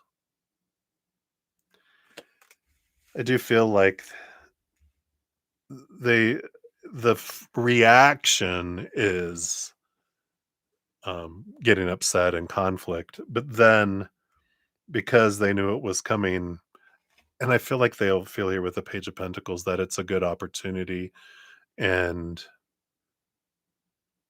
like being separated for that period of time might do them some good. Um, they're reminding me of my mom with her second husband. um, Long story short, when we were in Texas, I was moving back here, and my mom asked, "Can I move with you?" And I'm like, "Well, you're married." Um, and she was actually at her sister's out of state for a while. They were supposed to be both be getting therapy to be able to come back together. And when my mom came back, she moved with me. And again, he thought they were working on stuff, but she then said, "Nope, I want a divorce. I want to end." He drove all the way up. But that's the kind of energy I feel is like there's this separation and that they think it's a good idea. And when I feel like they both kind of feel like, all right, yeah, this is, meant to be there, right? Yeah, right. Interesting, interesting. Well, we'll see what unfolds. That's the current energies, though.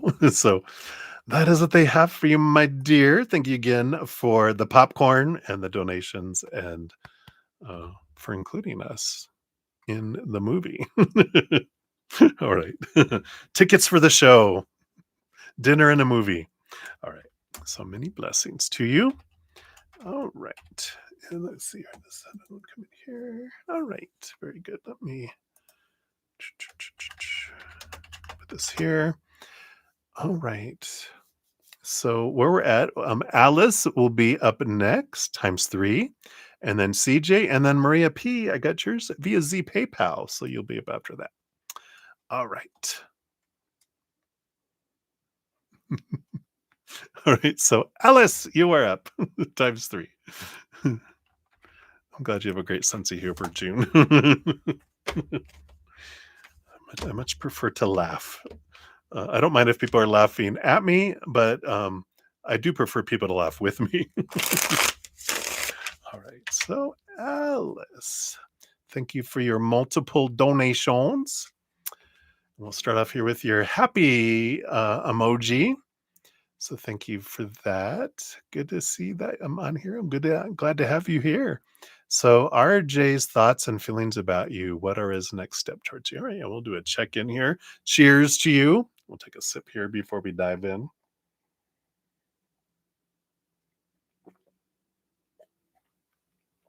All right. One more little shuffle, shuffle. So, what are RJ's thoughts towards you? Okay. And what about feelings? That which they'll admit to, that which is below the surface. We'll find out that. Okay. And then what are his next steps towards you based on current energies? Okay, we got those. All right. What do we got here? Bottom of the deck, we do have the King of Wands energy here. King of Wands, King of Fire is a bit of an energy of I'm trying to decide what I want.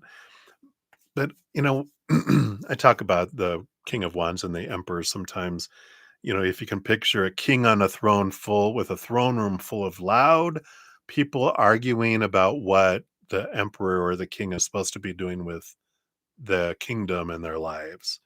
They got all these advisors. Usually I see a king clearing everyone out of the throne room and because they want to be able to be in quiet and think for themselves and everyone's opinions over here.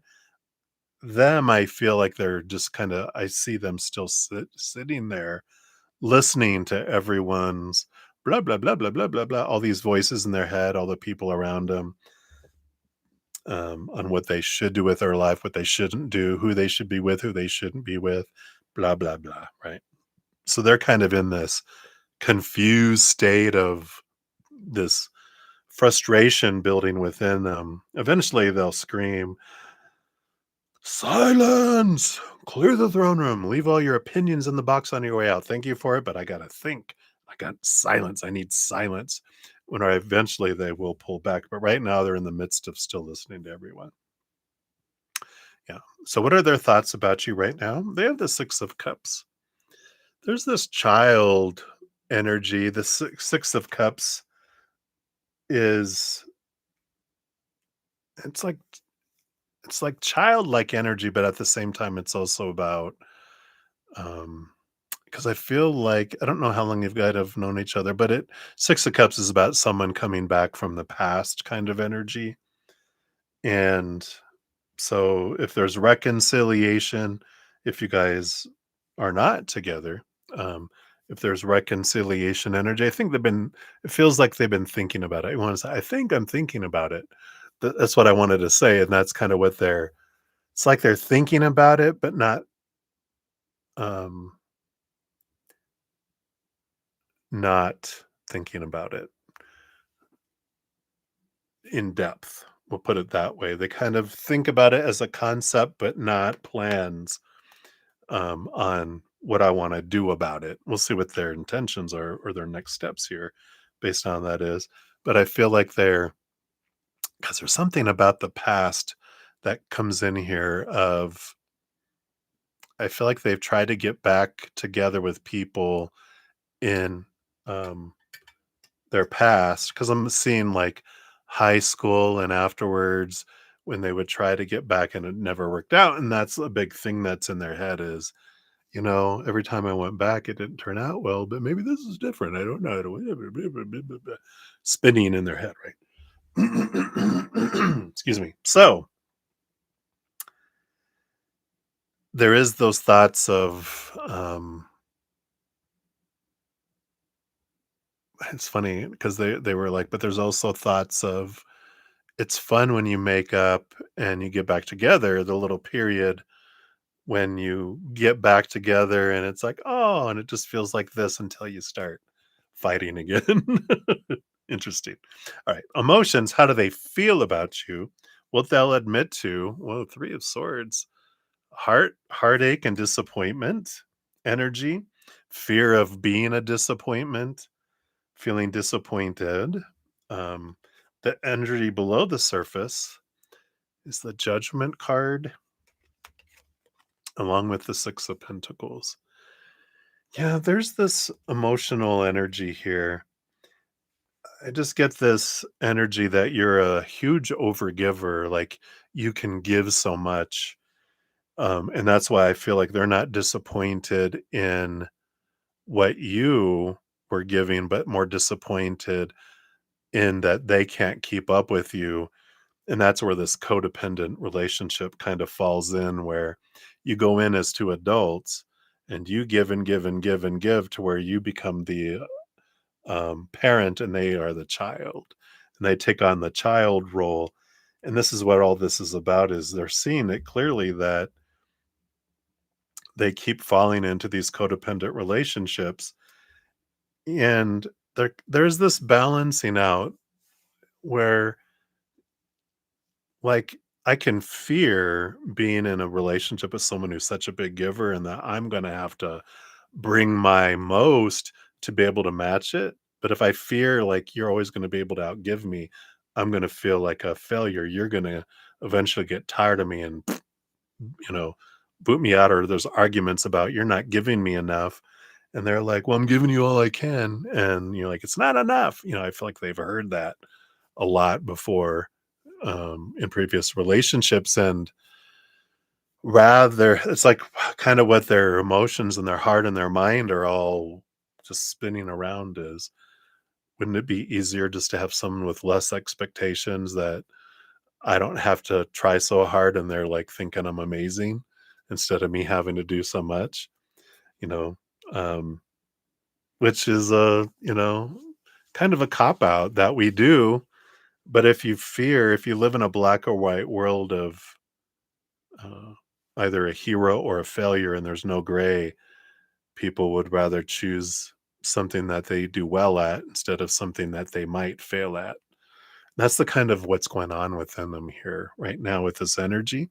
Let's see here, based on current energy, what's their next actions?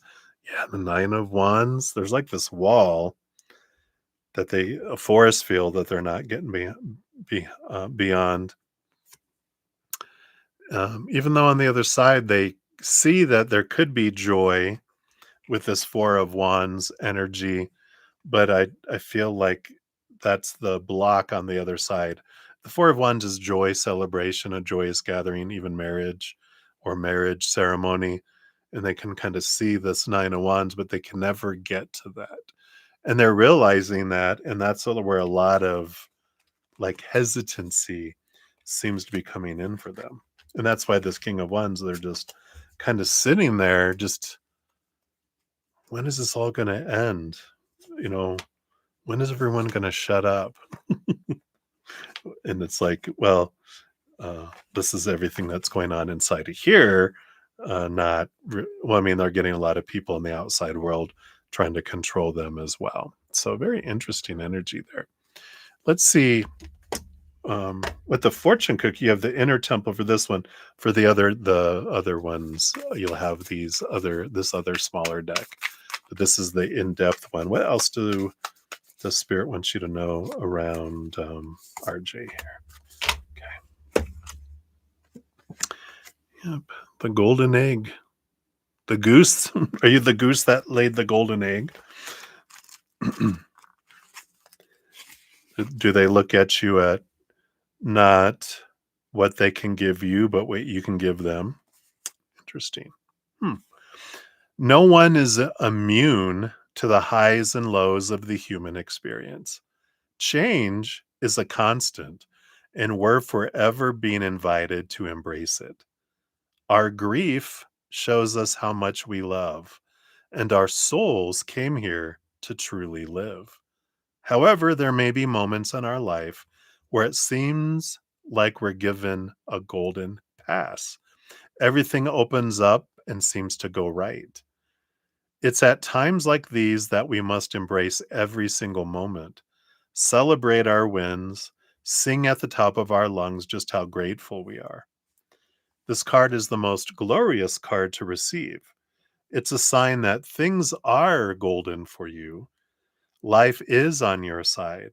What you've been working toward is bearing fruit. You're in a very special place and are being invited to relish every moment. Just like the golden hour of sunlight before sunset, this card is shining a light on how things are working out for you. It if it's in a future position on the spread, which it means that the golden days are ahead for you soon. I guess we were. How's this going to unfold, right? So don't give up now. Keep going. If it's in the current position, embrace every moment right here, right now. It's kind of in both, right?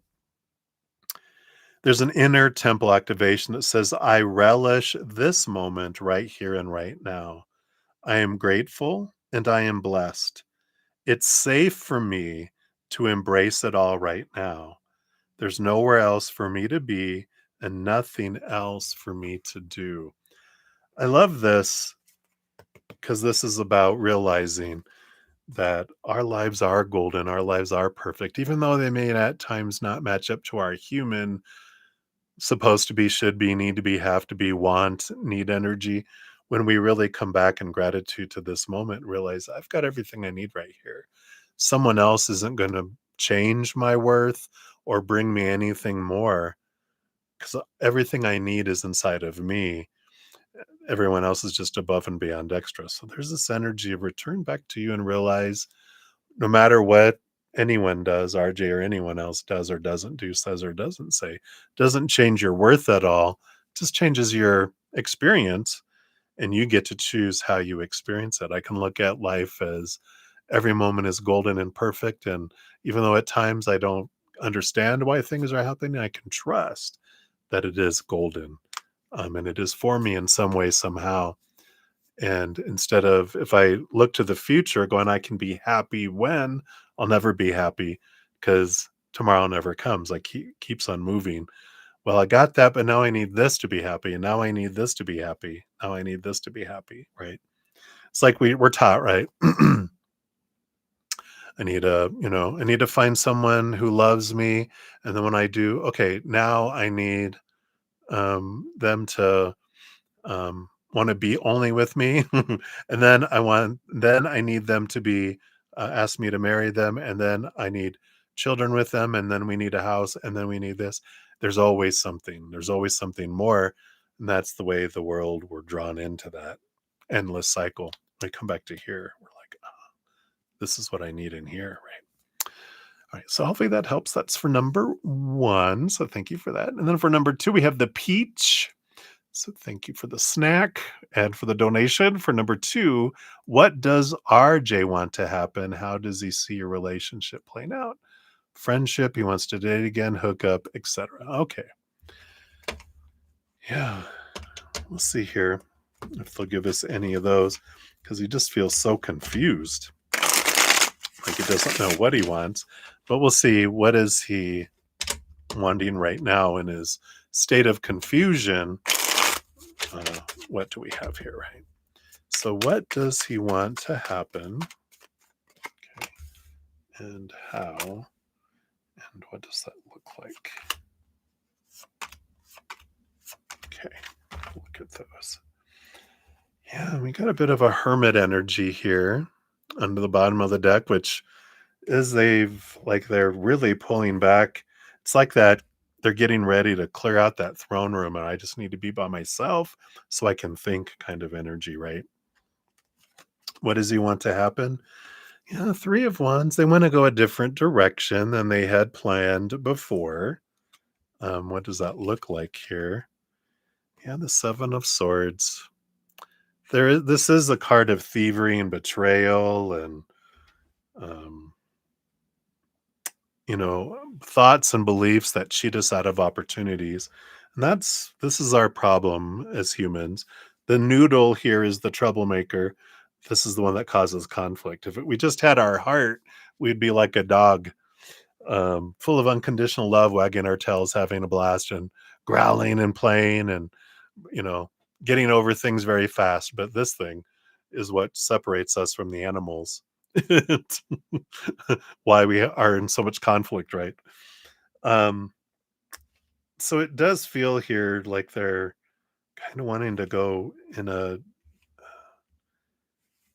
like I said, take an off ramp. Let's see what that means here. We got these other cards here too. What are they looking for from you? Yeah, the Four of Cups.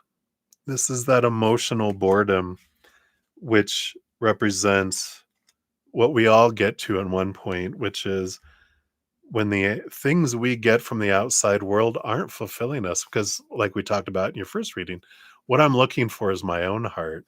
When I'm looking out here to fulfill this, it falls short. I get bored with it. It doesn't feel, you know, um, full and, um, you know, exciting.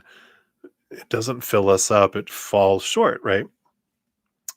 And this is why they just kind of feel like nothing. Job, relationships, family, friends, stuff, whatever, just doesn't, they just feel empty. And I feel like it's not just, interactions with you. It's not like that. It's they just that's why they're in this place feeling like their whole life just feels empty. What else do we have here? Yeah, the Queen of Swords. Balance between head and heart. It's like they're trying to achieve this balance. Eight of Swords. They're trying to leave behind mindsets that don't serve them anymore. They're really trying to figure things out. Yeah, even the Justice card with all the swords, trying to balance, balance, balance. And I feel like they're just trying to get their head around everything. Um, and I don't feel like they know what they want with all this. They're trying to figure it out. And it is an important transformative time in their life where they're being faced with all of this to be able to try to understand, what is it that I do want? And all of these mindsets that have been telling us, look out here, look out here, look out here. They're like, these things, they lied to me. They said, if you get this and this and this, you'll feel full. And I don't. I feel like betrayed. I feel lied to. What is the real truth kind of energy that's coming in here? So it feels like they're more, um, feeling like I've got to do something different because I keep doing the same thing with different people in different situations and I don't feel any different. And so I feel like they're realizing it's not the people, it's something else that's going on that I need to understand, if that makes sense. The signature fortune cookie comes in with here too. So if we can get any hints in here. But they do feel kind of just lost right now that they don't know. They don't know what they want. It just feels like none of the old answers work, and now I need to find new ways here. Yeah. Got Have Faith, which says it's not always easy to have faith and trust that everything's going to be okay. Yet still, you must do exactly that. Because when you have faith, your life will begin to flow in magical ways that you never imagined were possible. Kind of reminds me of your first card a bit in that it's, uh, even though life isn't unfolding the way that I think it should, or the way I want it or expect it to, it's have faith, I have trust that it is unfolding, that the universe loves me, the universe is kind. It supports me, it wants me to have the best experiences, and that life is unfolding for me. And I have this is about having that faith and trust that it is. Right. So interesting. Interesting, interesting. So that is what they have for number 2 for you. And then number 3, the little unicorn. Thank you for your additional donation here.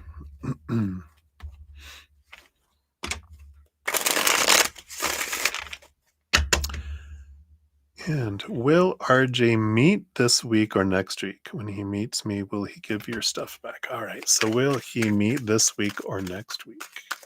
So based on current energies, this week or next week. Okay. And then will he give you your stuff back? Okay. Let's see what we got here.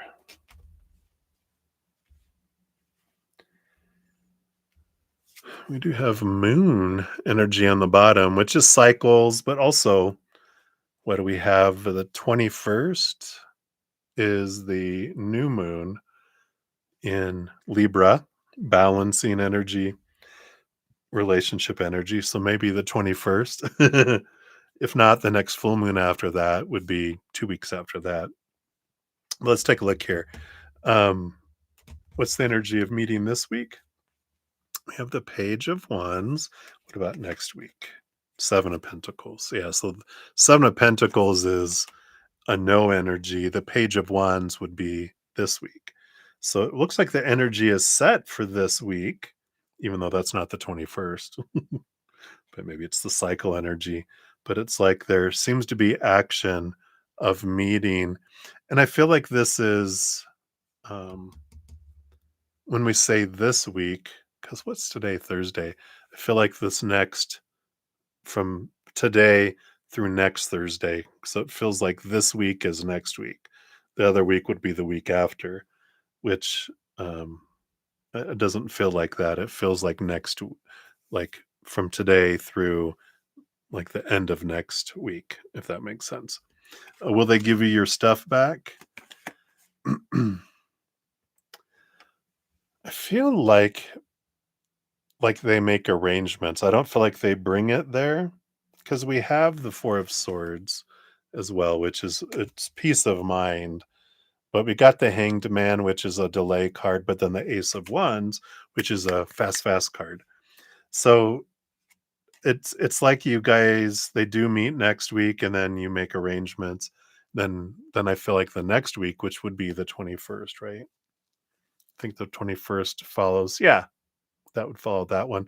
They arrange to for you to get your stuff maybe more around that new moon than it does um the next week. I feel like you get together and then they're like, "Yeah, I'll get you your stuff back." How about, next Tuesday the 21st? Cuz the moon, I think that's when the new moon is. I believe so. Cuz that's when I'm having the drawing for our winner of the next giveaway. So I feel like they will, but I feel like they just want to meet first, and they didn't. I feel like they forgot your stuff, and they're like, "Oh God, I even put it by the door or whatever." They were just kind of distracted with the emotions and the um, anxiety they were feeling about getting together with you, because they just feel like a failure. They just feel like I don't know. They just feel so confused and just out of like a fish out of water energy. But such your fortune cookie for this one. Yeah, listen. You're being asked to listen to your inner voice. It's been guiding you to do something or say something, and it's time to act on its wisdom. But I also feel like it's important, you know, if we go to I want to be heard when we go meet with someone, then we're just going to be thinking about what I'm going to say next. But when we really stop and we listen to someone, we can see and hear things deeper and understand instead of listening through our reactions and that I feel like it's important to listen to your inner self for sure because that's what the card is focusing. But I feel like it's also when you get together, it's just important just to listen to where they're coming from and not make it I know it's hard to not make it about us, but just to go, "Are you okay? I worry about you. I know you got a lot going on. Are you okay?" And you just let them be able to express themselves, right? You don't have to fix anything, but I feel like it's important with that as well. So hopefully that helps. That's what they have for you, Alice. So many blessings to you. Thank you again for your multiple donations. Hopefully all that helps. All right. Let's see. We did that one here. And since then, let's see, we have Maria P in the house. Hello, hello. I don't think I did a shout out to you. Hello. We had Permia come in. Hello, hello. And Yoros, is that C? My writing's too small. Is that the love ocean, the sea of love? So welcome, welcome. All right. So we got just a couple more donations here. So we will complete these out here. So we got CJ, you are up. Let's grab your timestamp here. Boom, boom, boom. And thank you for your donation. We'll give that a love and a like since it lets me need like a general reading. All right. Thank you so much. Let's see here.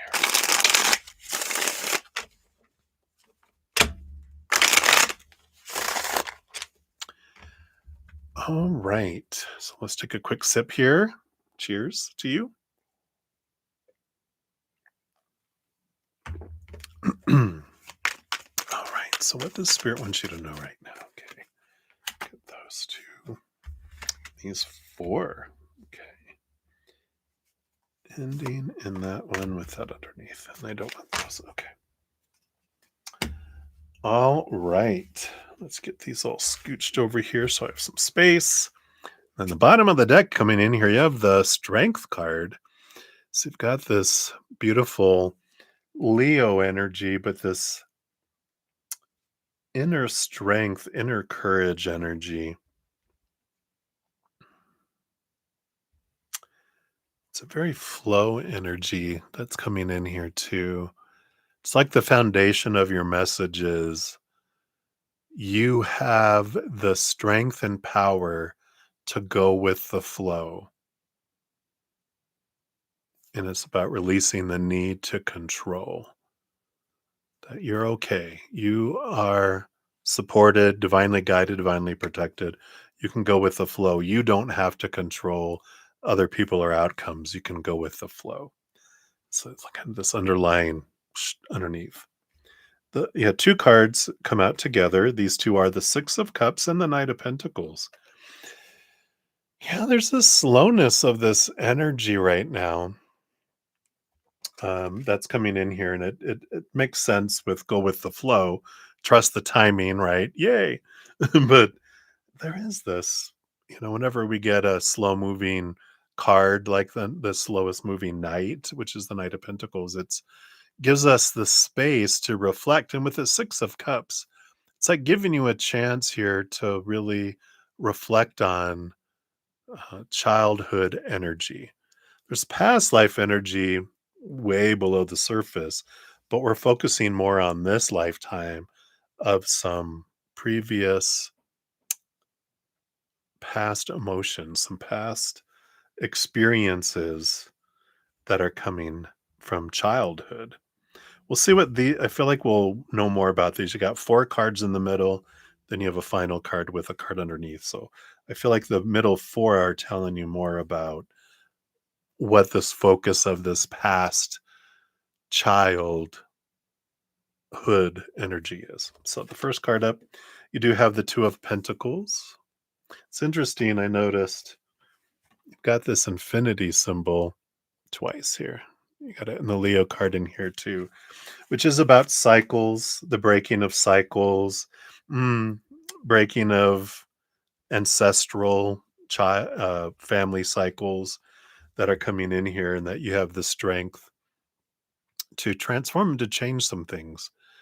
Very balancing energy with this, and it is balancing out this, you know, I'm going to be a chain breaker. I'm going to allow things to stop, and it's going to stop with me kind of energy. You also have the Devil card. Yeah.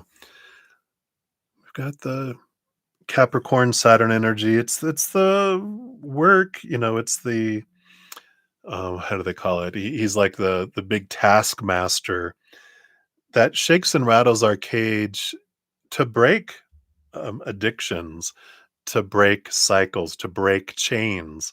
Usually they'll show like the devil card shows people with chains around their neck and around or around their legs and it's the chains of the past. So there is this energy of breaking old chains that were passed on in childhood and that we might have already passed on if we have children. We usually don't do our self-reflection till later in life, but we might have already passed some on, or if we haven't yet, then this is us being that I'm not going to do and pass on this stuff. I'm going to be the one that stops this.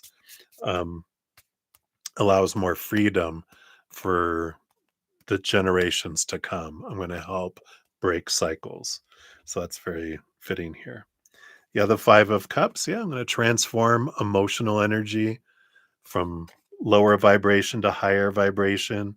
So that is that change. It's more the emotional, it feels like.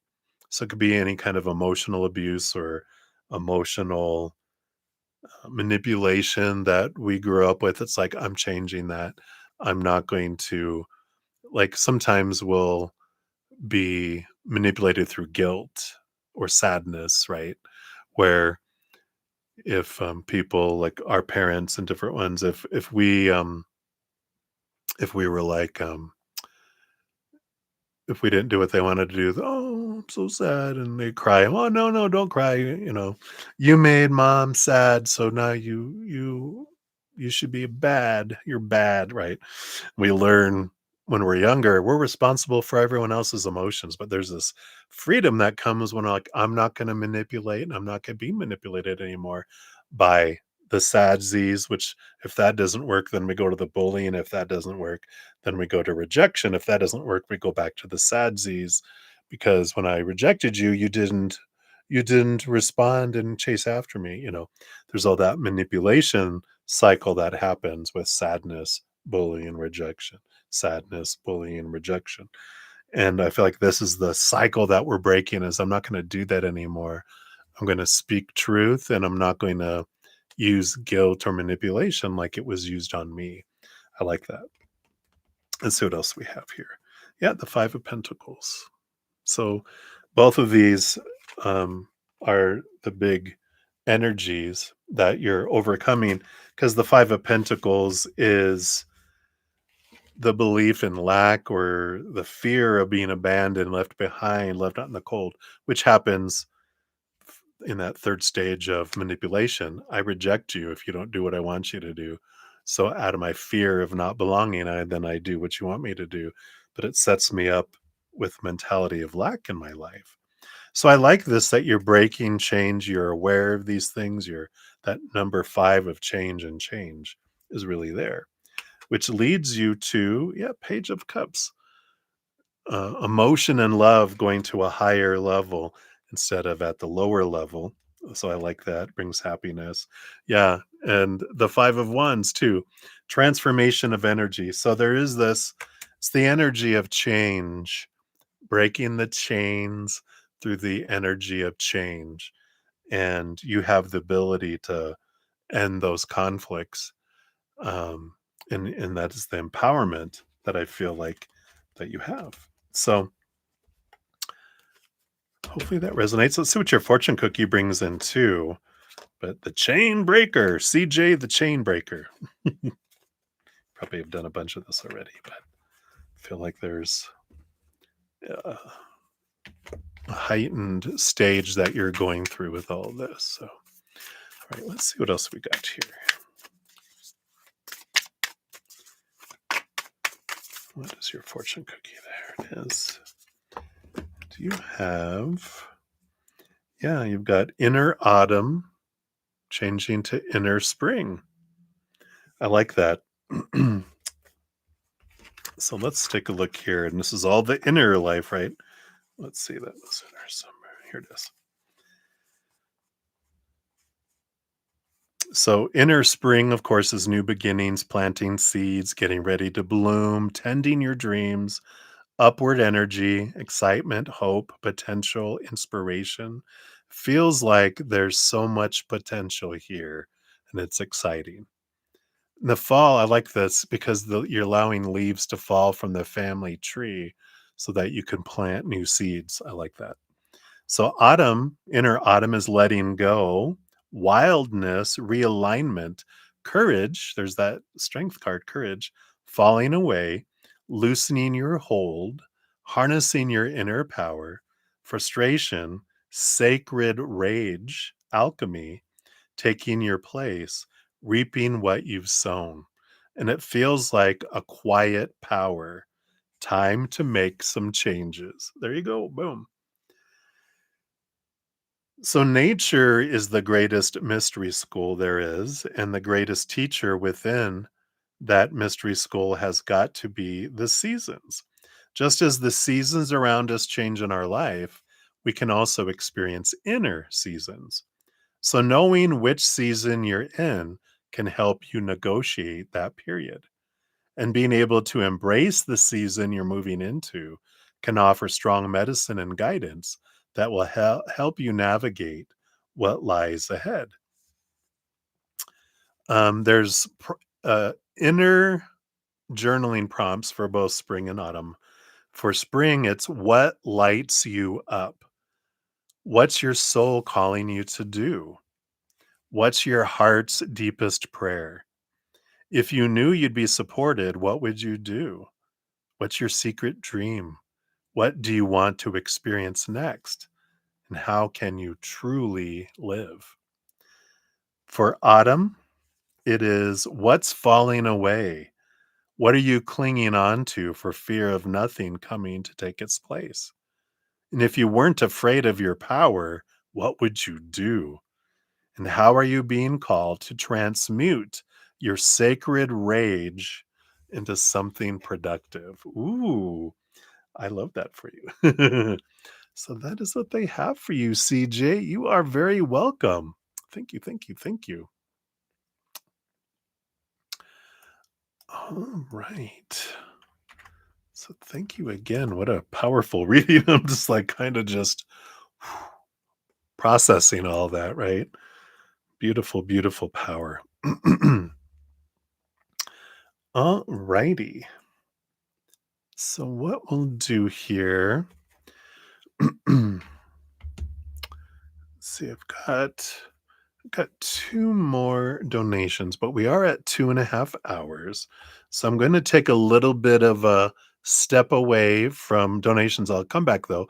Maria P will be up, and then Aries Rising for your additional one. I'm just going to complete some free readings when I reach this point here. So hang in there. We'll pick back up here in a moment. Let me just grab these real quick. So I got Brenda. Got Ateshi and then Brenda Globy. Okay, we got those. Okay, very good. And we have Kathleen Hughes. Let's grab yours here. Got Patricia. Hello, hello. Marie Amethyst Celentine. Got yours here. Okay, Michelle. We did those.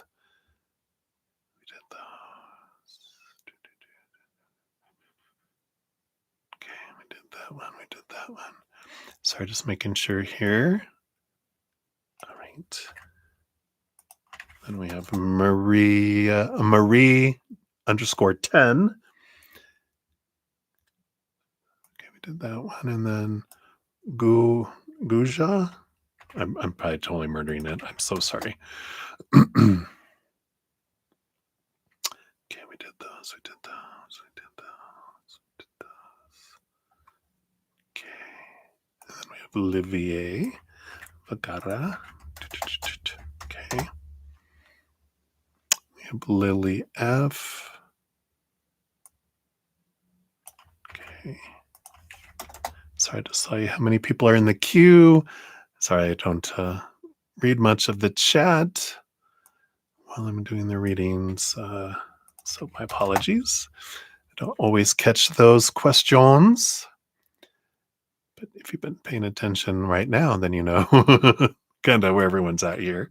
Then Maria P. Let's see if we get that far here. Got Premia. Boom. All right. And then Euro C, if think you've about I don't know if you're saying you're subscribed now. If you have a question, you can pop that out there too. All right. So not a ton. We should be able to get through most of these, I imagine. All right. So let me take a quick sip here and we'll complete some free readings. These go a little faster. They're just 1 to 2 cards. So we'll do that. All right. So Ateshi 235 16. Boom, boom. You wanted to know, how do FG and HL currently see you? Okay, well, there's FG. Boy, they must be the loud one. Bam. And then HL. How do they currently see you? Oh, this one? Okay. All right. Yeah, FG, a lot of energy, 10 of wands. They're very a fiery personality, it feels like. It depends on the day with them. They're very fluctuating. Some days they feel like a burden, other days they feel like a blessing. And neither has anything to do with you. It all has to do with what energy is going on with them. So they're very much unpredictable, it feels like. So it's like your spirit team, your spirit guides are kind of going, yeah, I wouldn't put a whole lot of, well, really how other people perceive us has little to do with us anyway, because we don't see the world as it is. We see the world as we are, which is very much demonstrated in this piece of it, that if they're feeling good mood, they see you as like a blessing. If they're in a bad mood, they hate everyone and not hate everyone, but they have a very lower opinion of everyone, grumpy. So it fluctuates and changes, and I feel like they just want you to know that and say, don't put a whole lot of stock in what in having a stable opinion from them about you. It depends on the moment with them quite a bit. HL, yeah, we've got Capricorn. They they don't really feel much. They more see this. And they've got this high bar with this devil card. It's Capricorn Saturn energy. Big thinkers, a lot of the task, like they more look at you as, what can you bring me? What do you bring into my life? And they have this high bar that they have on themselves and they have on everyone else, including you. So I feel like they're a bit, um, at this point in their life, just really, I want to say judgy, but yeah, judgy. So there is that kind of energy of, I don't know, it's just, um, it feels very, oh, how do they say it? Transactional. What can you bring me? Then I'll give you something. If I don't feel that someone can give me something, I don't give them anything either, because it's all about cost benefit analysis with them. Is it worth it for me? If not, So I feel like it's a good energy to be aware of, like how they're running on the inside, so that when you're seeing actions or non-actions, words or silence from people, especially them, you understand, okay, they're depends on their mood and they're like, wow, they're so hard on themselves. Everything that they're doing is a reflection of how they feel about themselves, as well. So, I feel like spirit is saying what you'll learn more about yourself through in your life is, how do you perceive them? That tells you a lot about how you perceive yourself. So I feel like they're just turning the reading into a mirroring message so that you can understand yourself, maybe take their actions or lack thereof not personal, because it's not, um, and that you see how their actions are about them and yours are about you. So hopefully that helps. That's what they have for you right now. I know. All right. So many blessings to you, Ateshi. And then Brenda, you are up at Blenda Globy. Let's grab your timestamp here. And How will AS and KTH's married life be? All right, let's take a look here. Based on current energies, they were married. What would their marriage life be like? Well, the Seven of Pentacles, the last thing that grows on the fruit tree is the fruit, which is a slow process to get to the King of Cups. I feel like there's going to be a bit of frustration that things aren't moving fast enough. But eventually, with the King of Cups, there is a emotional balance that comes in where their mind ends up helping balance out some of the emotional energies that come in here. So I feel like there's going to be a challenge of patience. But in the end, the fruit does eventually show up, but it just feels like it takes a long time for it to get there before they have that. So I feel like there's going to be a little bit of, um, like any relationship conflicts. I don't feel like it's like huge, huge, like, "Wah," but I feel like eventually there's this beautiful coming together. The King of Cups is an energy where we fit like a glove. I feel like eventually it's what they're showing me. If you ever take like two stones and you put in a pummel rock and then you put them in a little, eventually the pummel rock takes away the sharp edges. And I feel like it just takes time to take away some sharp edges. And then it feels like, you know, a match made in heaven almost, where it feels like they feel very compatible. Just takes a while for it to get there. So hopefully that makes sense. That's what they have for you, Brenda. Brenda, many blessings to you. Right. And Kathleen Hughes, you are up. Let's grab your timestamp here. Whoops.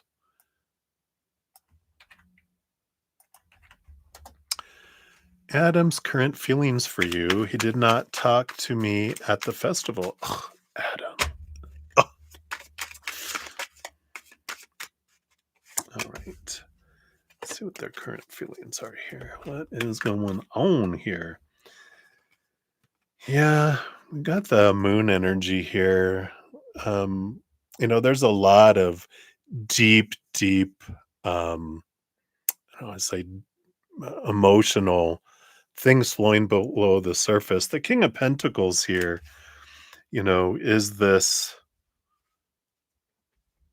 I don't know. I feel like they were really drawn to themselves, really concerned about the outside world, and very distracted by things of the world, the senses and everything else. And I just feel like there was a lot going on, a lot of unseen things going on. And they're very distracted, very much um, not feeling a whole lot with other people.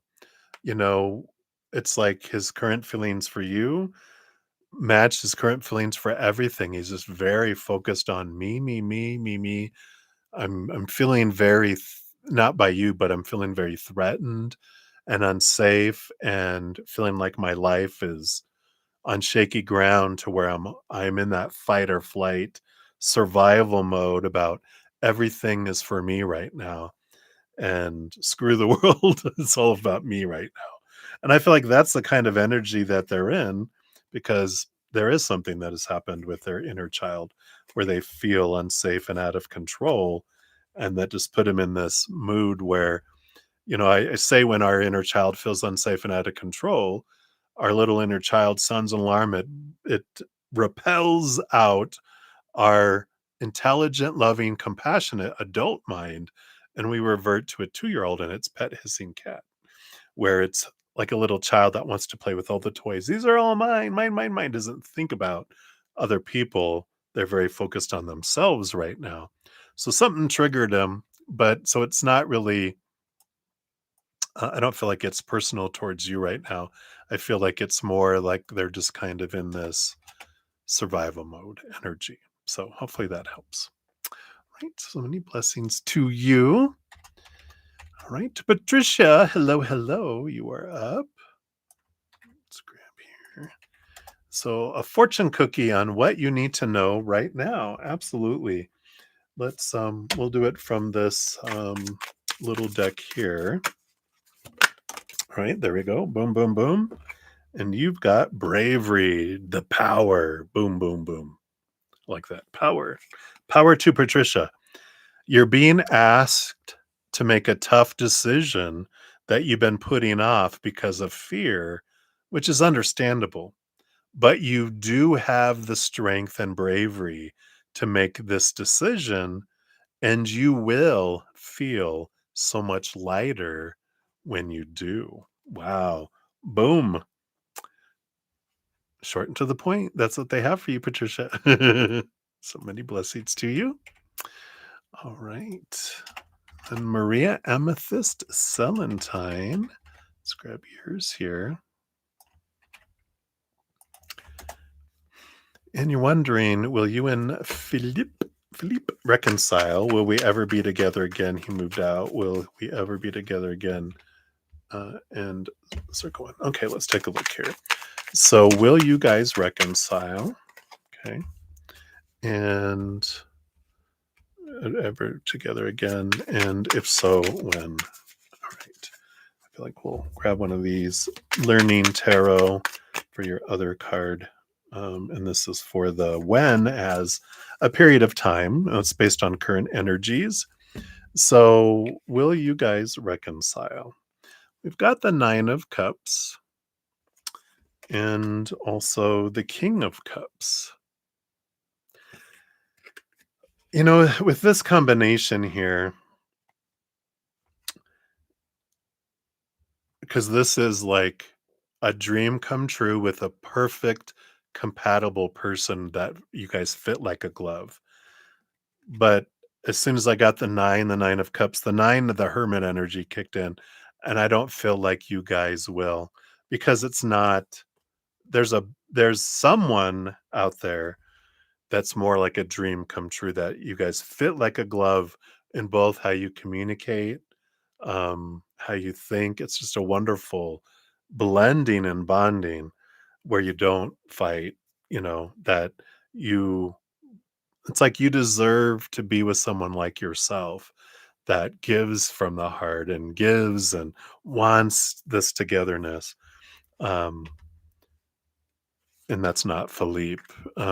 So I know it's hard when someone is removed out of our lives. It's like a tower energy where people are removed out of our life on purpose for a purpose to create a space for something that's more in alignment with what our higher self has wanted for us for this lifetime, clears the pathway for us to move forward, which allows someone, again, this beautiful, perfect King of Cups is like the compatible person that is again fits like a glove, instead of feeling like you're a five fingered glove and they only are a three-fingered person, and they feel fulfilled because they're all completely covered, but you feel empty. You feel like you deserved more, but you felt empty. You deserve that sounds bad, but a five-fingered person for a five-fingered glove. So hopefully that helps, Maria. I know it's hard when we're in it, but I feel like Philippe is not a one person, and you deserve that. You deserve to be with someone who just honors and um, respects you. And I don't feel like that is them. All right. So hang in there, my dear. Many blessings. I know it's rough. Been through that a few times myself. So um, you will find a higher love later. All right. All right. So Maria underscore 10, you are up. Whoops. Let's grab yours here. What is M's next actions towards you? All right. So based on current energies, let's see what M has in store here. So we've got the Empress and the Six of Cups energy. If you don't want to have children, be careful. You got child energy with the Six of Cups and birthing pregnant energy with the Empress. But that's not their next actions towards you. Because there is this I mean, there is sensuality, there is this equal um, feeling of emotion here and this creation energy, this birthing of new thing energy. So it does feel like they want to like move forward once they feel like it's equal, like equal feeling emotionally. I feel like they're not sure if you, let's see, it's not, well, it is like, I don't feel you feel the same towards me as I do you. But I feel like it's more so they're afraid that you feel more for them than they do you, that they can't keep up. Like, I only have so much emotion I can give. I don't feel like it's going to be enough. But if I feel like it can be enough, then I would want to create and move forward.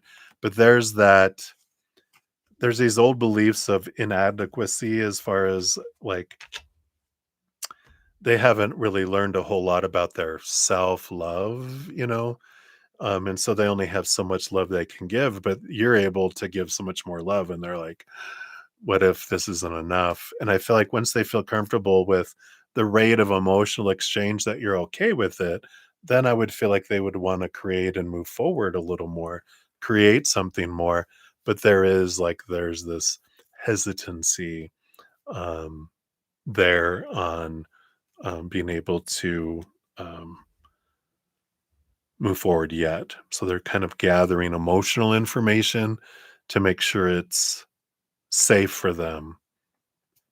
And more so, they want to make sure that you're okay with what they're able to give. And if they feel like it's not enough, then they tend to um, reject before they're rejected, if that makes sense. So something to be aware of. Hopefully that makes sense. But that's what they have for you, Marie. So many blessings to you. All right. And then Guja comes. I'm probably totally murdering your name, and I deeply apologize.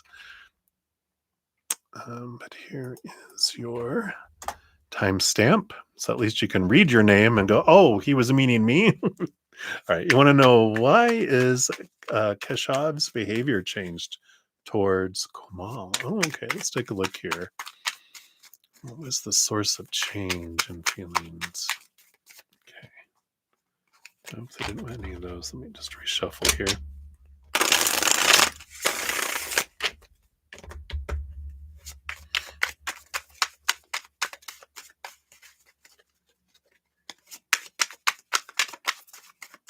All right.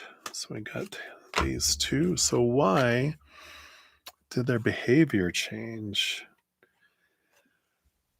We've got the Fool card and the Four of Wands energy here. The Fool card is the first card in the Major Arcana, meaning an ending of an old part of their life, a beginning of a new part of their life. And the Four of Wands is like joy, celebration.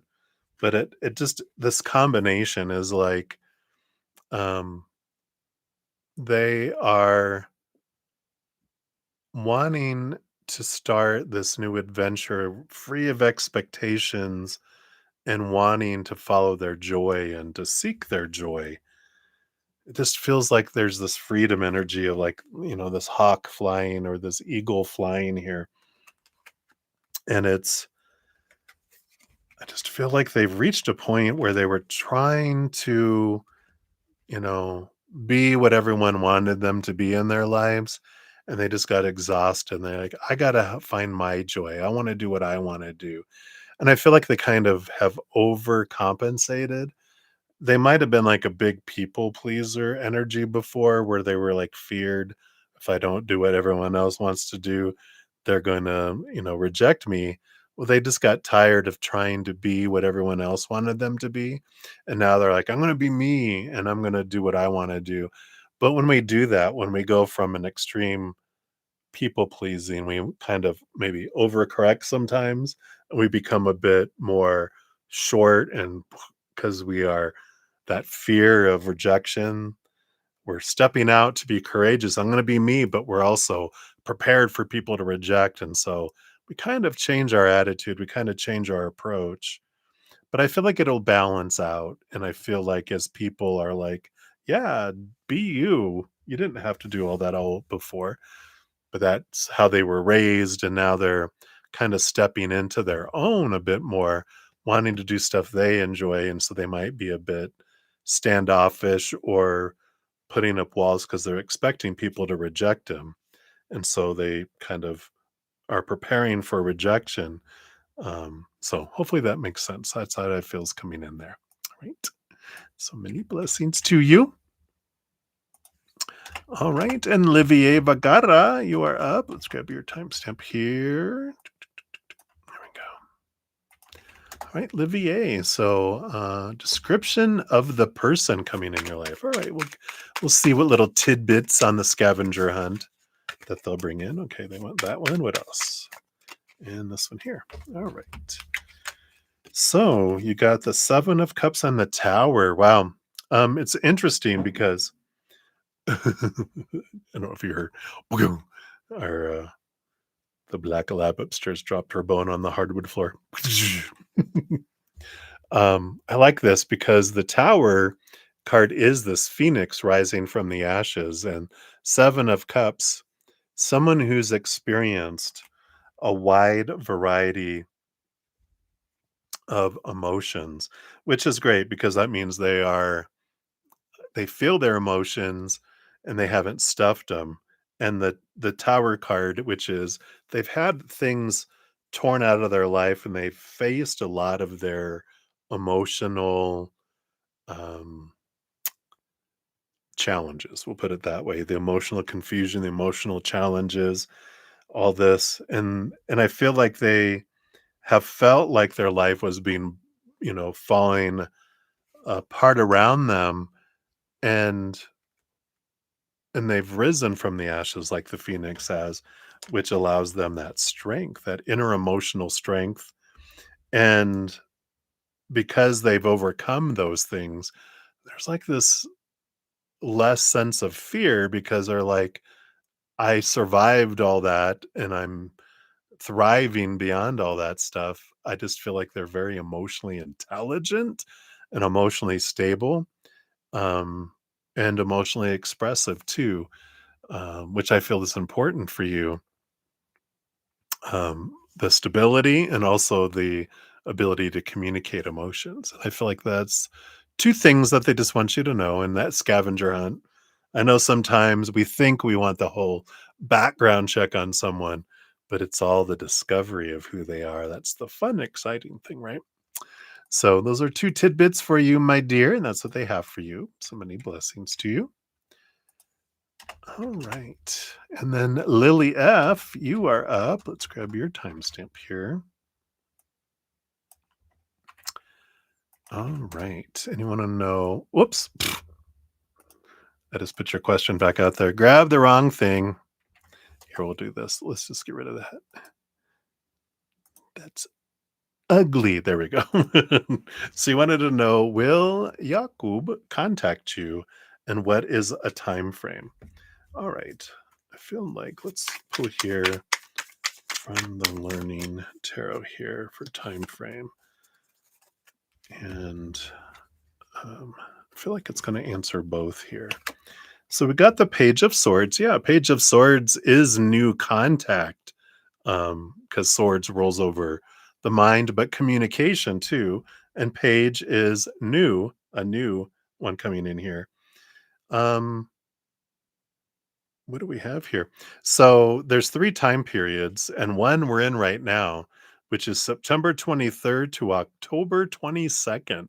So based on current energies, they will reach out to you during those periods here. It is the heart chakra, so I feel like they're gonna um, share that with you. And the little message, the affirmation is, "I embrace my unique perspective." Yeah, new ideas. I like this energy for you because it is about curiosity and exploration.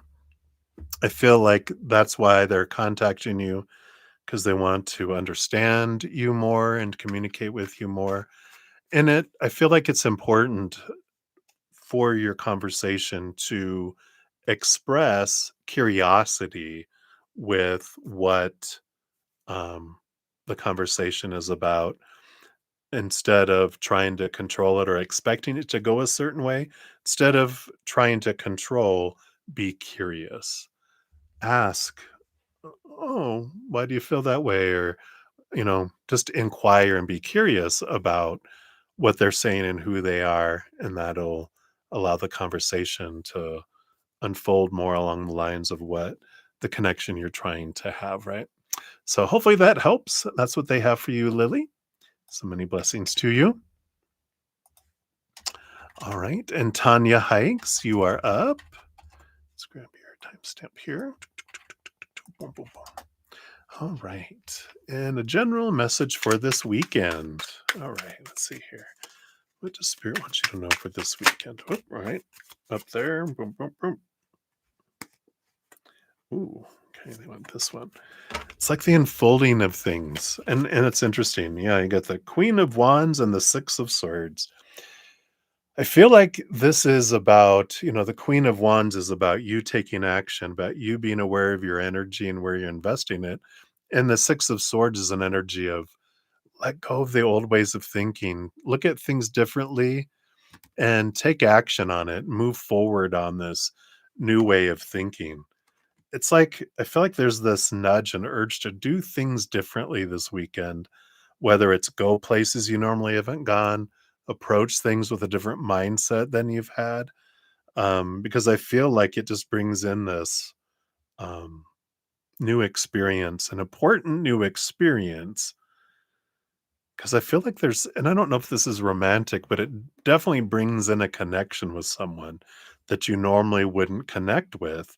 And you have an opportunity to bump into them if you do things differently, especially if you go somewhere you normally wouldn't go. Queen of Wands, also with the black cat, is all about, trust your intuition, trust the guidance, the nudge, the drawing of, you know, huh, I'm going to go to the store, but I'm not going to go to that store. I'm going to go to that store. I want to go now. And you bump into someone walking in, like maybe an old acquaintance that you haven't seen in a long time. Or you bump into someone going somewhere you normally wouldn't. You start up a conversation and it starts a long term friendship or romance or something, along those lines too. But it's all about trusting your gut, look at things differently, and go to places you normally wouldn't go to. It's like, let the old ways go. Let's try something new this weekend. It's for your benefit. So hopefully that helps, Tanya. That's what's coming in for you. So many blessings to you. All right. And then Maria P, here's your free reading. You're getting your free reading before your donation, but we'll circle back around for yours here. You'll be up next after we just got a couple more free readings that I'm going to just finish up, and then we'll go back to the last two of the donations here. So, a general for you and Walter. What do they want you to know right now? Okay.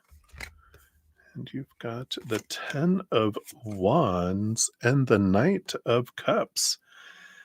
Yeah, there's a lot of energy here. The 10 of Wands you can look at it two different ways. The Knight of Cups is the movement of emotion, it's romance. And this 10 of Wands energy, it can either be looked at as burden or harvest. And all of that is within you. And it's amazing how something can change in a second. Was that loud near the microphone? um, because I can look at something as, oh, it's so heavy. It's such a burden. I have all these expectations that things aren't unfolding, and it feels pressure and it feels like so much. And then a moment later, I can decide I'm letting all that go and I'm just going to be grateful for who someone is. And I love this and I love this. And suddenly your life feels full instead of empty. And I feel like that's the important thing on this quest for love, that our energy, the power of my choice of my story, of my emotions, of the energy I'm putting into it, what I'm focusing on, what I'm deciding is what changes the experience for me. It doesn't change the experience for the other person.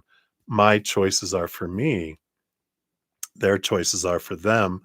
And when we realize that, we spend our energy experiencing what we want to instead of trying to have other people change stuff so that I can then decide that okay, now I can choose to be happy because dot to dot to dot to dot is going on. When dot to dot to dot isn't, then it's hard for me to choose that because I've got this mindset that these things have to happen for me to feel that. So when we realize all of that is going inside of me, not out here, you can get the control of your own experience back in balance instead of woo if you want, because there's no wrong choice. If we want to experience drama, then we can, and that's totally our right. So one of the big things we come down here for, right? All right, so that's it for your free reading. We'll come back, like I said, for your um, donation reading here in a sec. All right, so Premia, you are up. Let's grab your timestamp here. Whoops, try that again. There it goes. And you want to know what is coming into your life. All right, so based on your current energies, what does Spirit want you to know about what's coming into your life here? Okay, got these two. You got the Hermit and the Four of Swords. Well, you do have a little bit of alone time here with the Hermit, but it's more so Spirit drawing you back to talk with them so that they can help bring peace of mind for you here.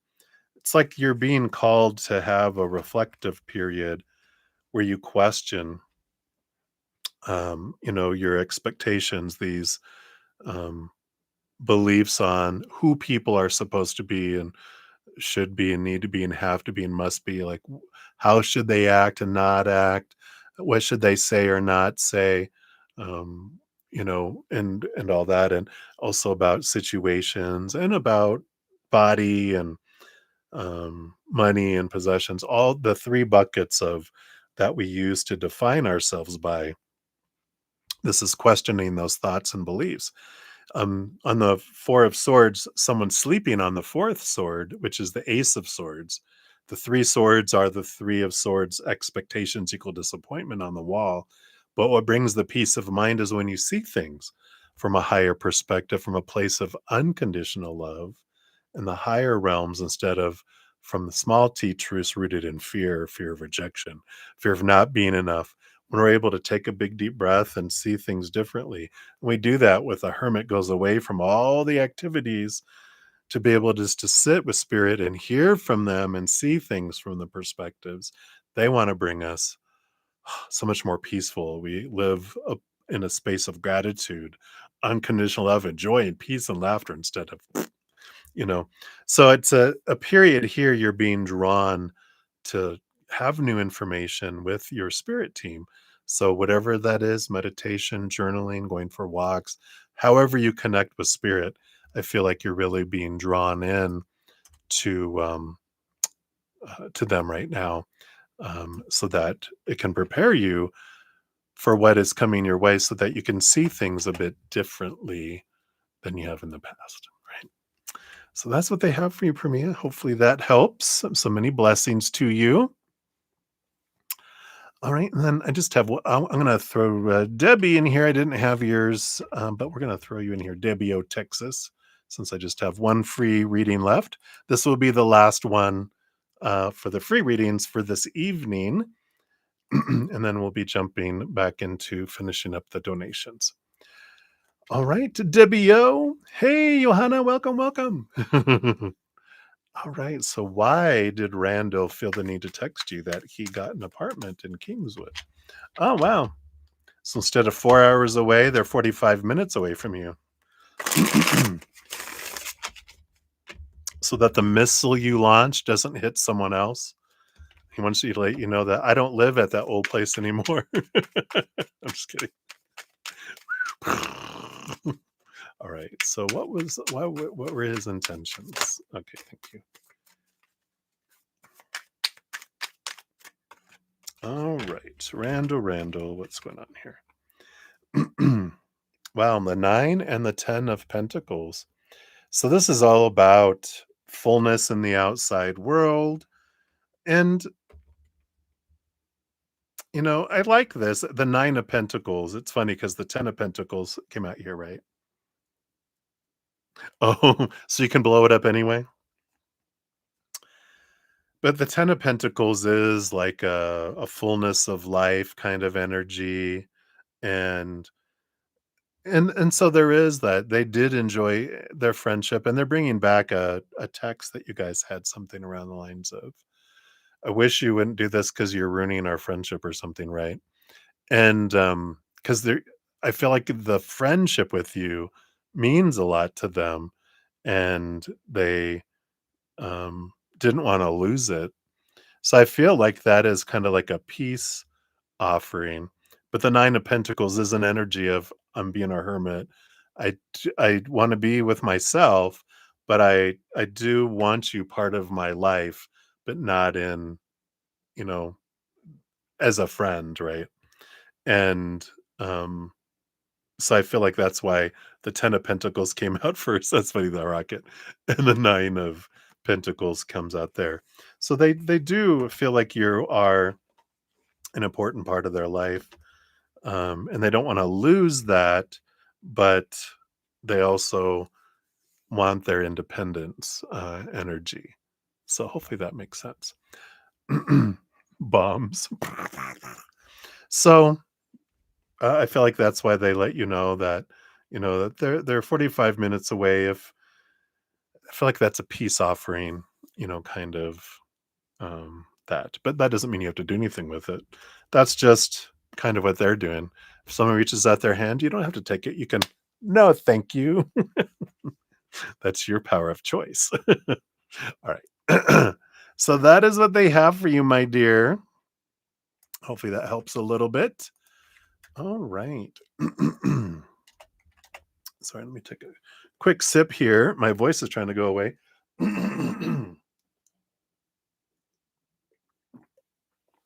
No, no, no. You must stay. You're very welcome, Debbie O. All right. So that's it for the free readings, and then so I have Maria P, and then we will jump to Aries Rising for your additional, and then Johanna will jump to yours as well. All right, so Maria P, look at here in this little mirroring. You get mirroring numbers a lot, I feel like, because you got 12 and 21 look like a mirror. So let's go over to your PayPal over here. We'll see what we got going on here. Night, night, Debbie O. Sleep well, my friend. All right. So, Wally's thoughts and feelings. So, thoughts and feelings. Updates on the dark side. Okay. What's coming for you and Wally tomorrow? What's coming towards you tomorrow?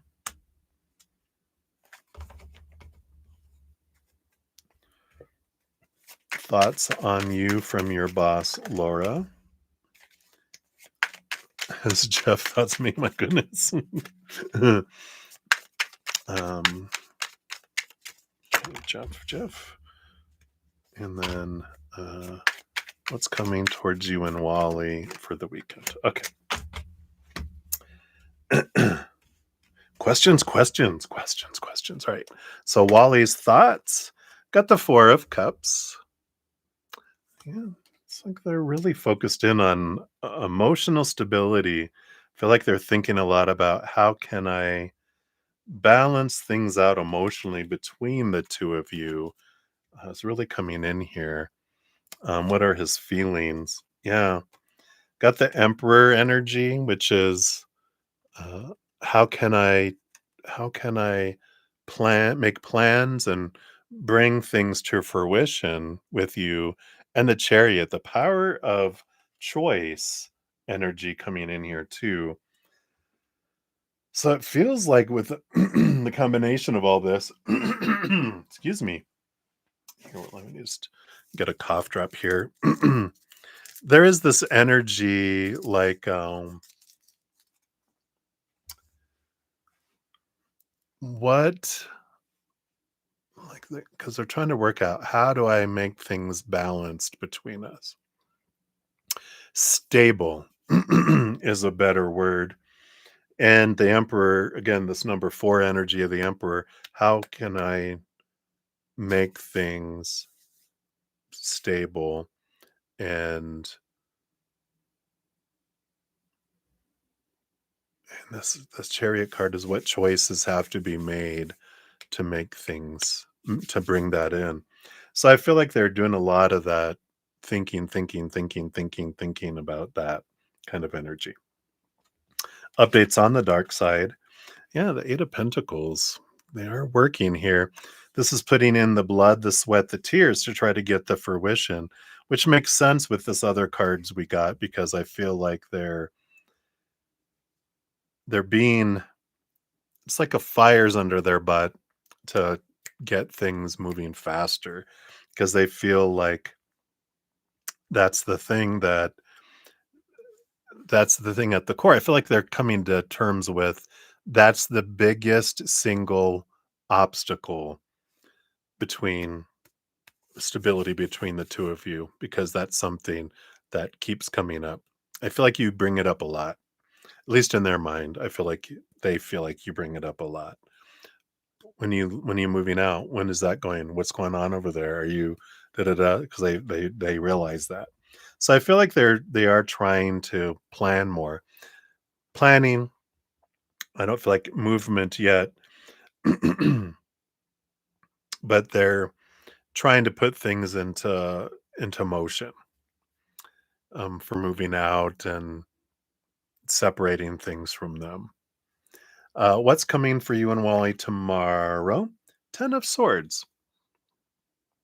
10 of Swords is letting go of expectations, like this release of, let me just let all of that go and let me just enjoy the moment. I'm tired of trying to please everyone else. I just want to be in the moment. I just want to be here right now. I feel like if you go in with a lot of expectations and a lot of it's gonna if you go in there without any expectations, just with gratitude, then it's going to be reflective of that.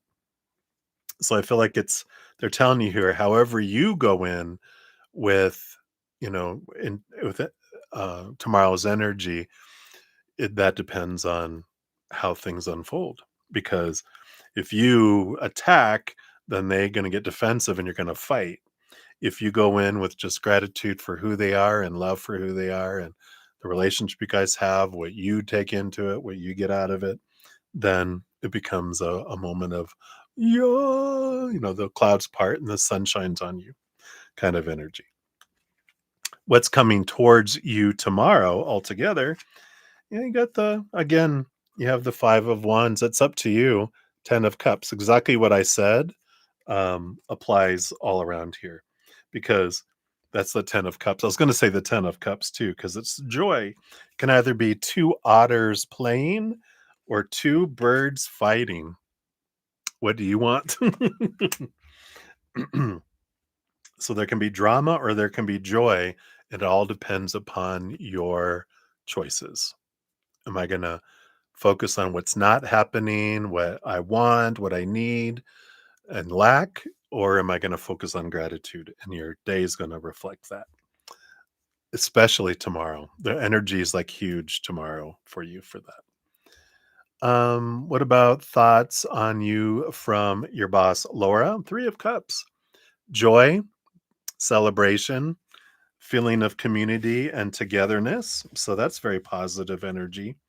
They feel like you are pretty much a joyful person, upbeat, that you try to get along, you try to feel like to be a part of things, which is great. I feel like you've been putting in extra effort, at least from her viewpoint, because I feel like before she might have felt like you were kind of withholding yourself, and now you feel like you're more She's seen you interact with people, and it feels like you feel like you're more part of the group than feeling like a loner. And I feel like that's important for her.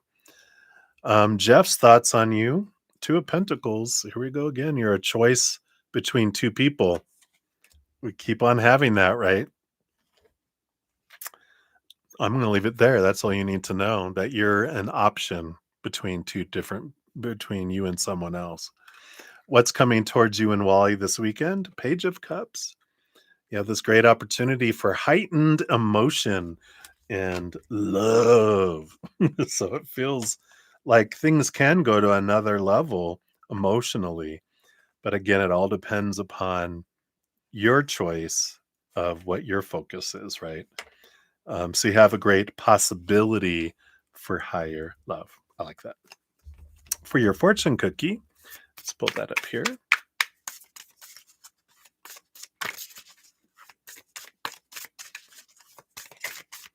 All right. And you've got Chamber of Manifestation. There you go. Whatever you focus on, you attract and draw to you. Exactly what I was saying, right?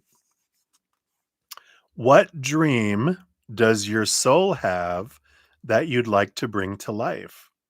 This card often appears when something you've been dreaming into being is coming into form or has arrived. Could involve a relationship, a job, a creation, a change in your life. Excuse me. Your vision and action are about to be rewarded, and now or very soon you'll get to enjoy the fruit. Don't put off the celebration and enjoyment of the fruit. There's that gratitude, right? Receive and relish it fully. Enjoy your creations when they're here and resist rushing on to the next thing. There's no rush, for if you can't enjoy what you've been working toward creating, what's even the point? That's like talking about, if I can't enjoy what's happening right now, then um, how am I going to enjoy something that I'm later saying, when that happens, I can be joyful. If I can't be joyful with what's happening now, I can't be joyful when that when becomes now, right? How can you embrace your existing creations fully? How can you celebrate and be grateful for what you already have? Receive and celebrate the fullness of what you've created before moving on to anything else. The key to calling in more enjoyment is to enjoy the process, not just the destination, right? Spring teaches us this, with its bud so full of promise and the surging energy so full of life and possibility. The energy of a new moon holds these promising seeds too. We have a new moon in Libra coming up on the 21st of October. Create space in your life to whisper your wildest dreams under the light of the new moon. Do it from a place of being in the joy of the present moment. Enjoy each part of the process of your becoming. For if you don't, by the time your manifestation comes into form, you may find that you miss the moment completely because of being so consumed by what you want to manifest next. What do you most want to create in your life? And how can you be grateful for the present moment as you do so? There you go. Can't make it up. That's exactly what I was saying. Right. So that's what they have for you, my dear. Thank you again for your additional, I mean, not your additional donation, but your donation via PayPal. All right. So many blessings to you. All right. And then Aries rising. Thank you for your additional donation. Here's your time stamps. Scroll up here. So thank you for the additional one here. Hello again. Cheers to you too. So circling back to the earlier read about the person who made the lewd jokes about the kids. Okay.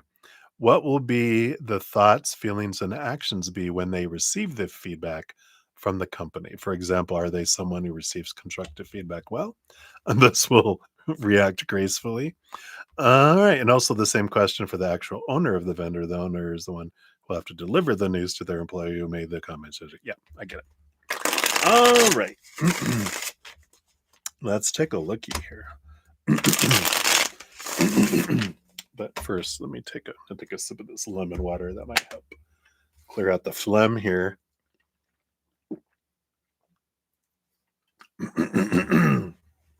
We must have some storms coming in. All right. One more time, and let's take a look here. So, how will the jokester, thank you, receive their feedback?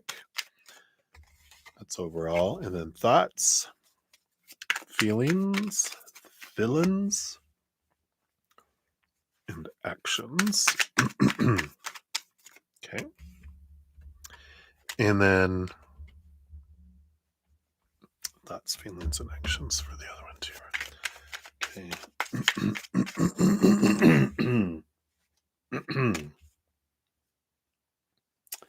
There we go. All right. Let's see what we have happening here. Yeah, I figured as much. So I'm so sorry. Don't mean to be hacking up here. Oh, thank you so much. I appreciate that. Cheers to the tea. So their overall reaction will be a reaction. We do have the page of wands. Um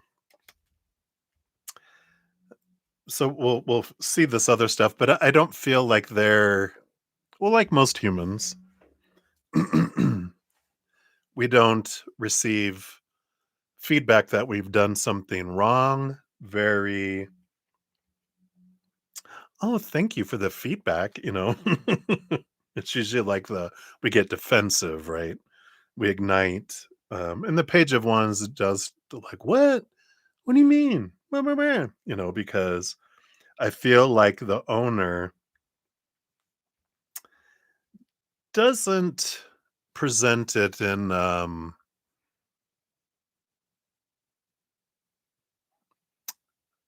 manner that we could joyfully receive it. Meaning that it's like, "Hey, can you come to my office? I need to talk to you." Or, "Hey, give me a call. I need to talk to you." And they're like, Hey, I got feedback on you and that you said this and did this. Is that what happened? What? Like blindsided, attacked is how they feel. And so they react. What do you mean? What? For the love of God, it was just a joke.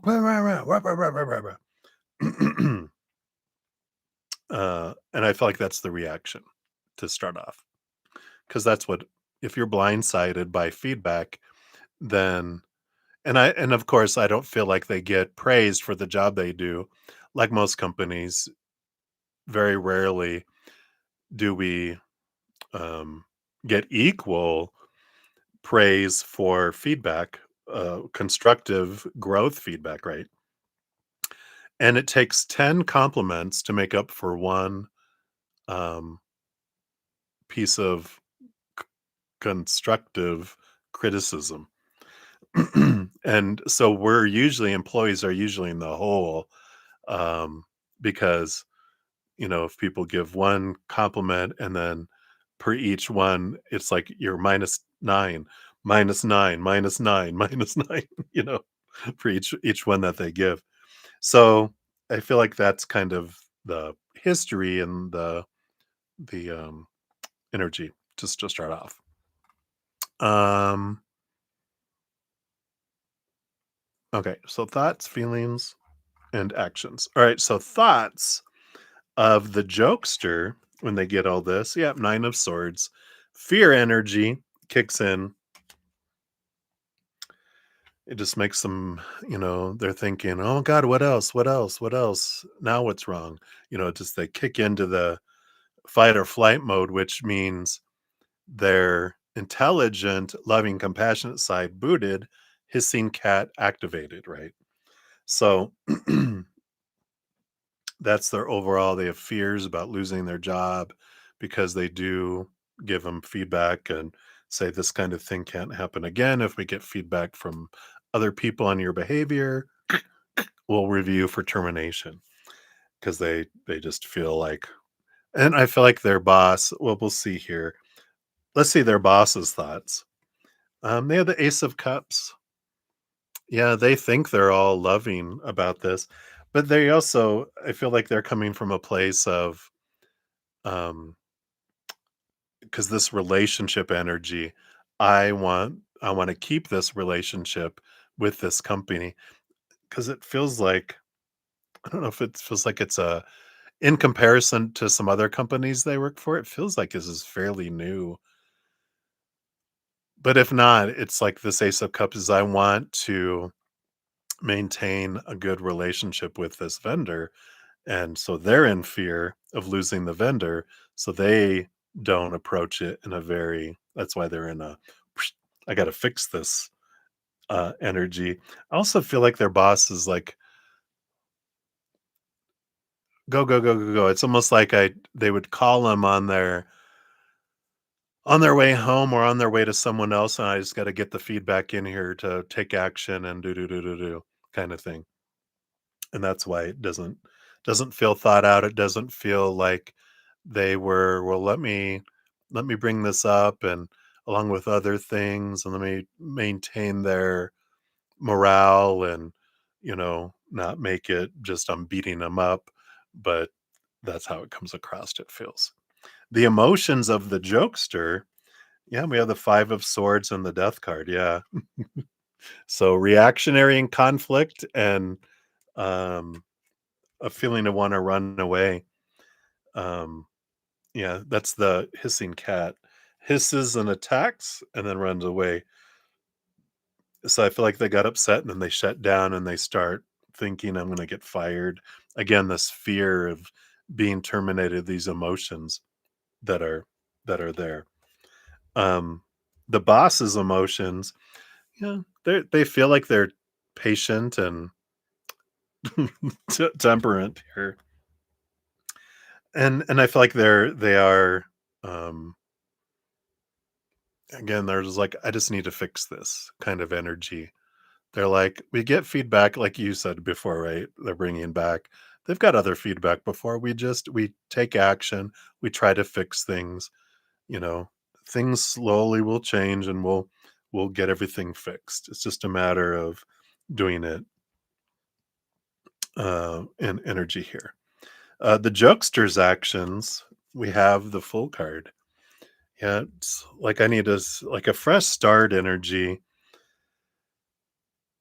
It feels like they are looking for a new job when they get all this because they just think it's ridiculous that, I can't joke because they don't have, again, how they grew up, they're like, I mean, that's nothing compared to the jokes they heard as a child growing up.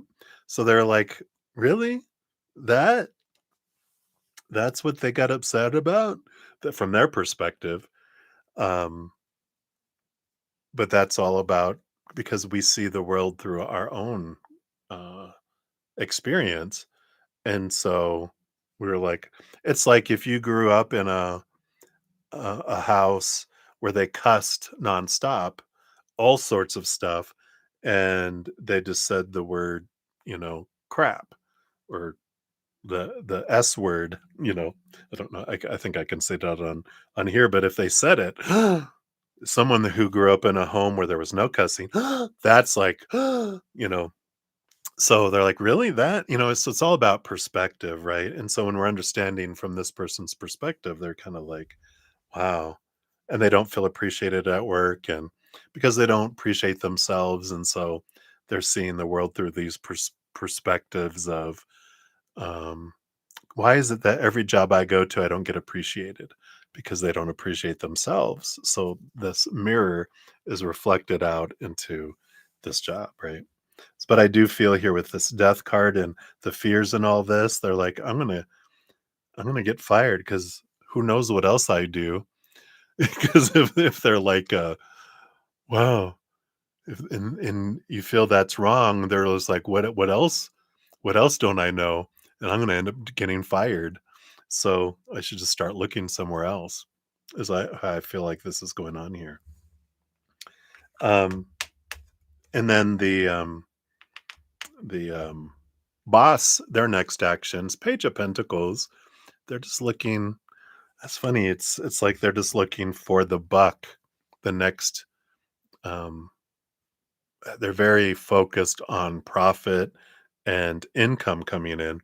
So, and it's interesting because rarely do you find a company that balances um, the importance of profit, the importance of customers, the importance of employees. Usually one of those gets sacrificed, and it's usually not the customer or the profit because the profit usually comes from the customer, but the employees are usually ones that get a sucky deal, right? And this is the kind of energy I feel is coming in here is they're very focused in on self-preservation like the boss is. The owner is like, this is what it comes down to. Um, so very interesting energies coming in there. So hopefully that makes sense and resonates there. We'll see what your fortune cookie brings in too. But it's an interesting thing when we realize something that we think is lewd, um, other people will think is nothing based on how they grew up. And things you don't think are lewd, there could be someone that has such extreme you know, things that they're like, "Oh, I can't believe you used the word lewd. That is like unacceptable. That is like on the verge of profanity." And you're like, what? And see, that's the whole thing that comes in here, right? Is we don't realize how what lives people have lived and how they're perceiving the world. We only see the world through our own construct, right? Yeah, I got jump in. What is this? It says you're being asked to take a chance and give whatever you're questioning a try. So try telling some lewd jokes. I'm just kidding. The stars will never all align in just the right way. Sometimes you have to take the leap anyway. This is that time. Interesting. It's like, but I feel like the message of that is jump into other people's shoes and we'll realize that everyone is always doing the best they can with the knowledge they have, the energy they have, and the energy of their environment, and that no one will ever be perfect, not even ourselves, of course. You know that. But I feel like this is an interesting event in your life, an interesting experience, just to give us all an opportunity to see perspectives. So hopefully that makes sense. But I feel like that's what they have there for you. So hopefully those answered your questions there. So many blessings. Thank you again for your additional donation. All righty. So Johanna from the other side of the planet. Hello, hello. Thank you for your donation. Let's give you your timestamp here. And we'll give that a love and a like since it lets me. I am doing very well. I hope you're doing very well. You want to know, do you have like a guardian demon, like a guardian angel? Uh, Dave, hello. I'm thinking is if yes, Astaroth. Curious about demons lately and what they are like. We'll pull some cards here just to see what comes through as I crunch my cough drop. Sorry, because I might have told you this story before, but because they're bringing back my brother, he comes from I come from a Christian, not really Christian background. We became born again Christians when I was 13. When I was 29, I left organized religion to seek out of the box an unorganized religion. You're welcome, Aries rising. Um, But he had asked me once, he was like, "Do you believe in demons?" And I'm like, "I don't." But he remembers someone was in our pastor's office, and they listened through the doorway because they were doing an exorcism, and he heard a demon voice, what he thought was a demon voice, come out of the lady. And so I was like, it's, from my interactions with spirit, they were like, no, everything's made from unconditional love.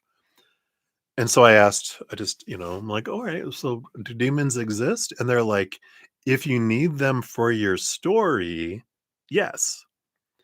And then they showed me like a Universal Studios, or like where they film movies. And you know how they have the big warehouses, and there's people walking all over the place going to their sets, right, to film. And they showed me two demons walking, but the the demon heads were off like helmets, and they were walking with the demon masks, I guess, helmets under their arms, and there were these glowing beings of light, and they were both walking next to each other, and laughing, and they were just like they're on their way, because it's like if we as humans, if we need something for our adventure, they will order it from props for us to experience it. But demons themselves don't exist like as beings, as heavenly beings. That is for mankind's stories that we've created, but they really don't exist, is what spirit told me. Um, Now think of Kali, who is the remover and destroyer of things and the creation of things. Humans are like, when we have a fear of loss, we put an evil, dark energy around this part of someone, and that, but it's really just lower vibration, right? So to say, to add, to like think like, do I have a lower vibration um, demon entity that is around me for my experiences? Let's call it our shadow. You do have a guardian demon. It's called Johanna, right? As we all do, but mine's name's not Johanna. um, so I like that explanation about it, but that there are, we do have guardian angels, spirit guides, everyone. They're of higher vibrational energies, um, but they'll take on roles for us, like haunted houses and different things like that are different. And we won't go into a ton of that, but sometimes we, like, if I died and I still wanted to experience life as my lower vibrational self, I didn't want to fully go all the way back up. I can wander around for a little bit as myself. And if I express myself in lower vibrational energy while my essence is, you know, finishing up its adventure, that's when we experience spirits and stuff. But we can't harm other people, we can only create lower vibrational energies. And if people will feed the fear, feed the energy, then they grow it in their life. We don't do it. It's me believing that a spirit can bring dark things. I create the dark things in my life through that belief, if that makes sense. So hopefully that makes sense. Let's see what else they have here to say about all that. That's what they wanted to kind of start off with. They want those. All right. Yeah. Bottom of the deck energy, you've got the 10 of cups. Joy, joy, joy, joy, joy. High vibration, we're our natural state is joy, gratitude, unconditional love, and like I said, lower vibration is just a frequency. It's not an entity, if that makes sense.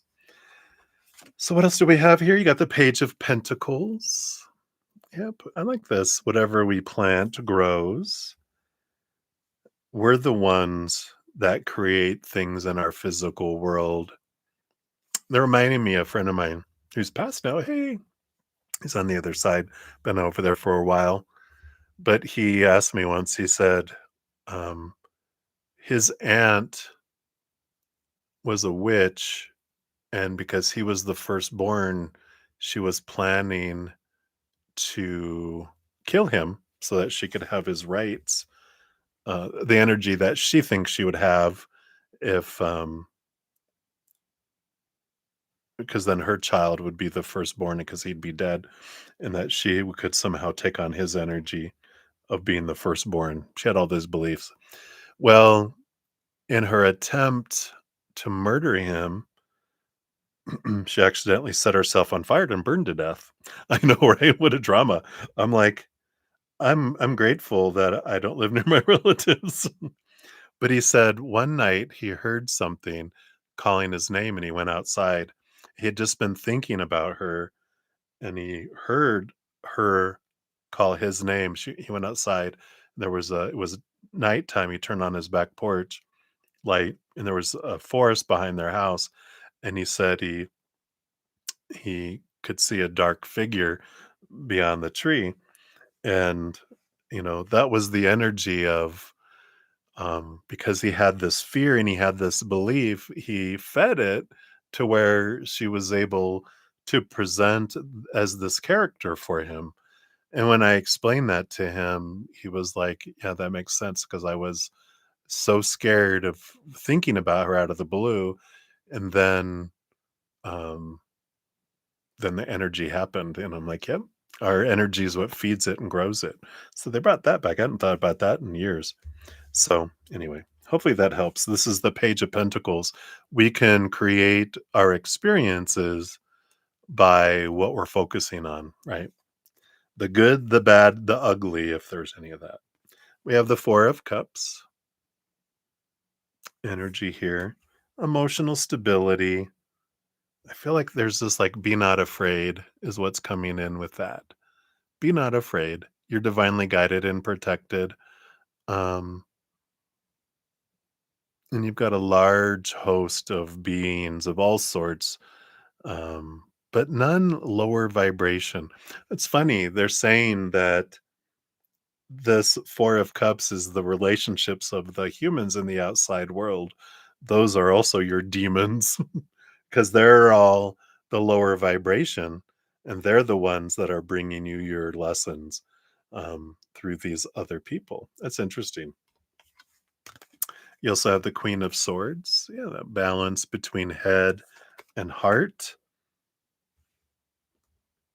Yeah, this is the Queen of Swords.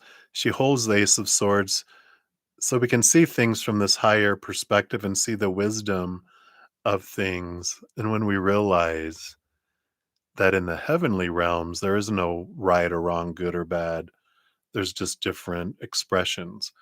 And at that higher frequency, at those vibrations, darkness cannot exist because that's a low vibration and high vibration. It's like a cockroach can't stand the light, it'll run and scatter from the light. That's funny. Yeah, and here we go, the Nine of Swords, fear. Fear is the lower vibration, um, the fear energy that we have. Yeah, and it's all about the Knight of Cups, which helps us on our quest of self-love, of finding returning us back to here, and this is a giant amusement park, of course, full of fear rides that are pointing us back to ourselves so that we can experience our human self with our higher self hand in hand and experience life differently. And until we do experience the puppets of fear of the outside world, of this physical plane. So hopefully that makes sense and resonates there. And that's okay if you don't agree. You know, this is the information that Spirit has given us too. So we get to have whatever experiences we want. There's never any expectations. It's just information, right? Yeah, I like this. Separation, connection. Separation is the duality, right? That is we are one on the other side. Here is the only place that we experience separation in the physical realm. Let me find that in here. It's in the back here. Here it is. So, connection, of course, is about unity, relationship, interaction, interdependence. Separation is about isolation, detachment, disconnection, and independence. So, relationships are the things that test and teach us the most. There we go. Those demons out there. Connection is a human need, and through relationships, we're able to experience this most deeply. Both connection and separation are part of the human experience. One isn't better than the other. Yet, there are times where connection is needed, whether that be connection with others or connection with self. For some, separation or isolation becomes a coping mechanism to avoid getting hurt. For those who are afraid of being alone, separation from others, um, so that they can return to themselves, may be the exact medicine that they need. At times of conflict, sometimes the antidote is to endeavor to see the other person as part of you to find a way back to connection. At other times, taking some time apart can be helpful to this situation.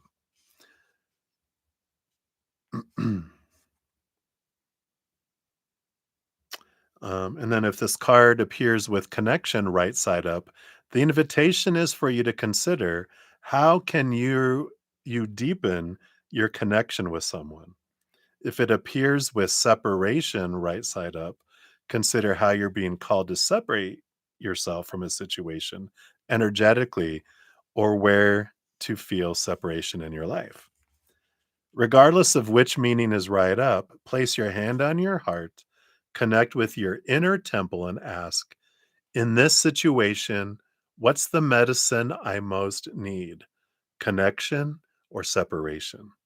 And what's one practical thing you can do to act on this today? Interesting. So that's what they have for you, my dear. So thank you again for your donation. Hopefully that helps. I know, really interesting, right? Very interesting. And when it all comes down to it, I mean, we all are part of the creator. We were formed in an instant when the creator was curious to know more about themselves, wanted to see themselves from way out here. And we became the hand with all these eyes on it, so that we could look back at ourselves um, as these beings, we could look back and the creator could see themselves through our eyes. And then because we're mini creators, we've created all these expressions of ourself. This human expression, all these other human expressions that we are um, in different dimensions, different frequencies, different, energy levels, billions of different little mini of expressions of our self so that we could see ourselves that and then through that see the creator. So it's all for us, and all the experiences we have are for the sake of wandering around this perfect mountains of who we are to explore and understand who we are. And when we look at life that way, it becomes less good, bad, and a more curiosity instead of but judgment and feeling the lower vibrations of feeling not good enough and sad and lonely and depressed and angry and vengeful, and all that lower vibration is a perspective from the bottom of the mountain so we could see how tall we are. So we come down to lower vibration on purpose. And there's no wrong. It's just experience. So I love looking at life in that way. We become less judgmental of ourselves and others and our experiences when we do that. And then we can just observe and enjoy and explore. So I love that. All right, everybody. Well, I think that is it. My buns have officially fallen asleep. So I'm going to shut down for now. I'll be back tomorrow. Oh, and before I go, if you guys haven't seen my newest podcast, the first one is out. Here is a link to that one. We're also having a giveaway on October 21st. That video talks all about that and how you can get into the drawing. And I'm having specials on my 15-minute and 30-minute personal recorded readings. And all this information's down in the description box of the video if you want to check it after the chat has ended. You can always catch that in the description box. So I'm excited for our adventure. And remember, as we're going through this crazy, shaky, um, zany adventure as a human, that every second of every day of our lives that we are eternally and unconditionally loved by the mother and the father of all things, our creator. And of course, I love you guys too. So till I see you again, much love. Hang in there. Take care of yourself. Remember, have some fun. It's a giant amusement park of fear rides, but it's a playground too. So let's go play. Why are we being so serious? But serious is okay. It's an experience too, right? All right. Blah, blah, blah. I love you guys. We'll see you soon.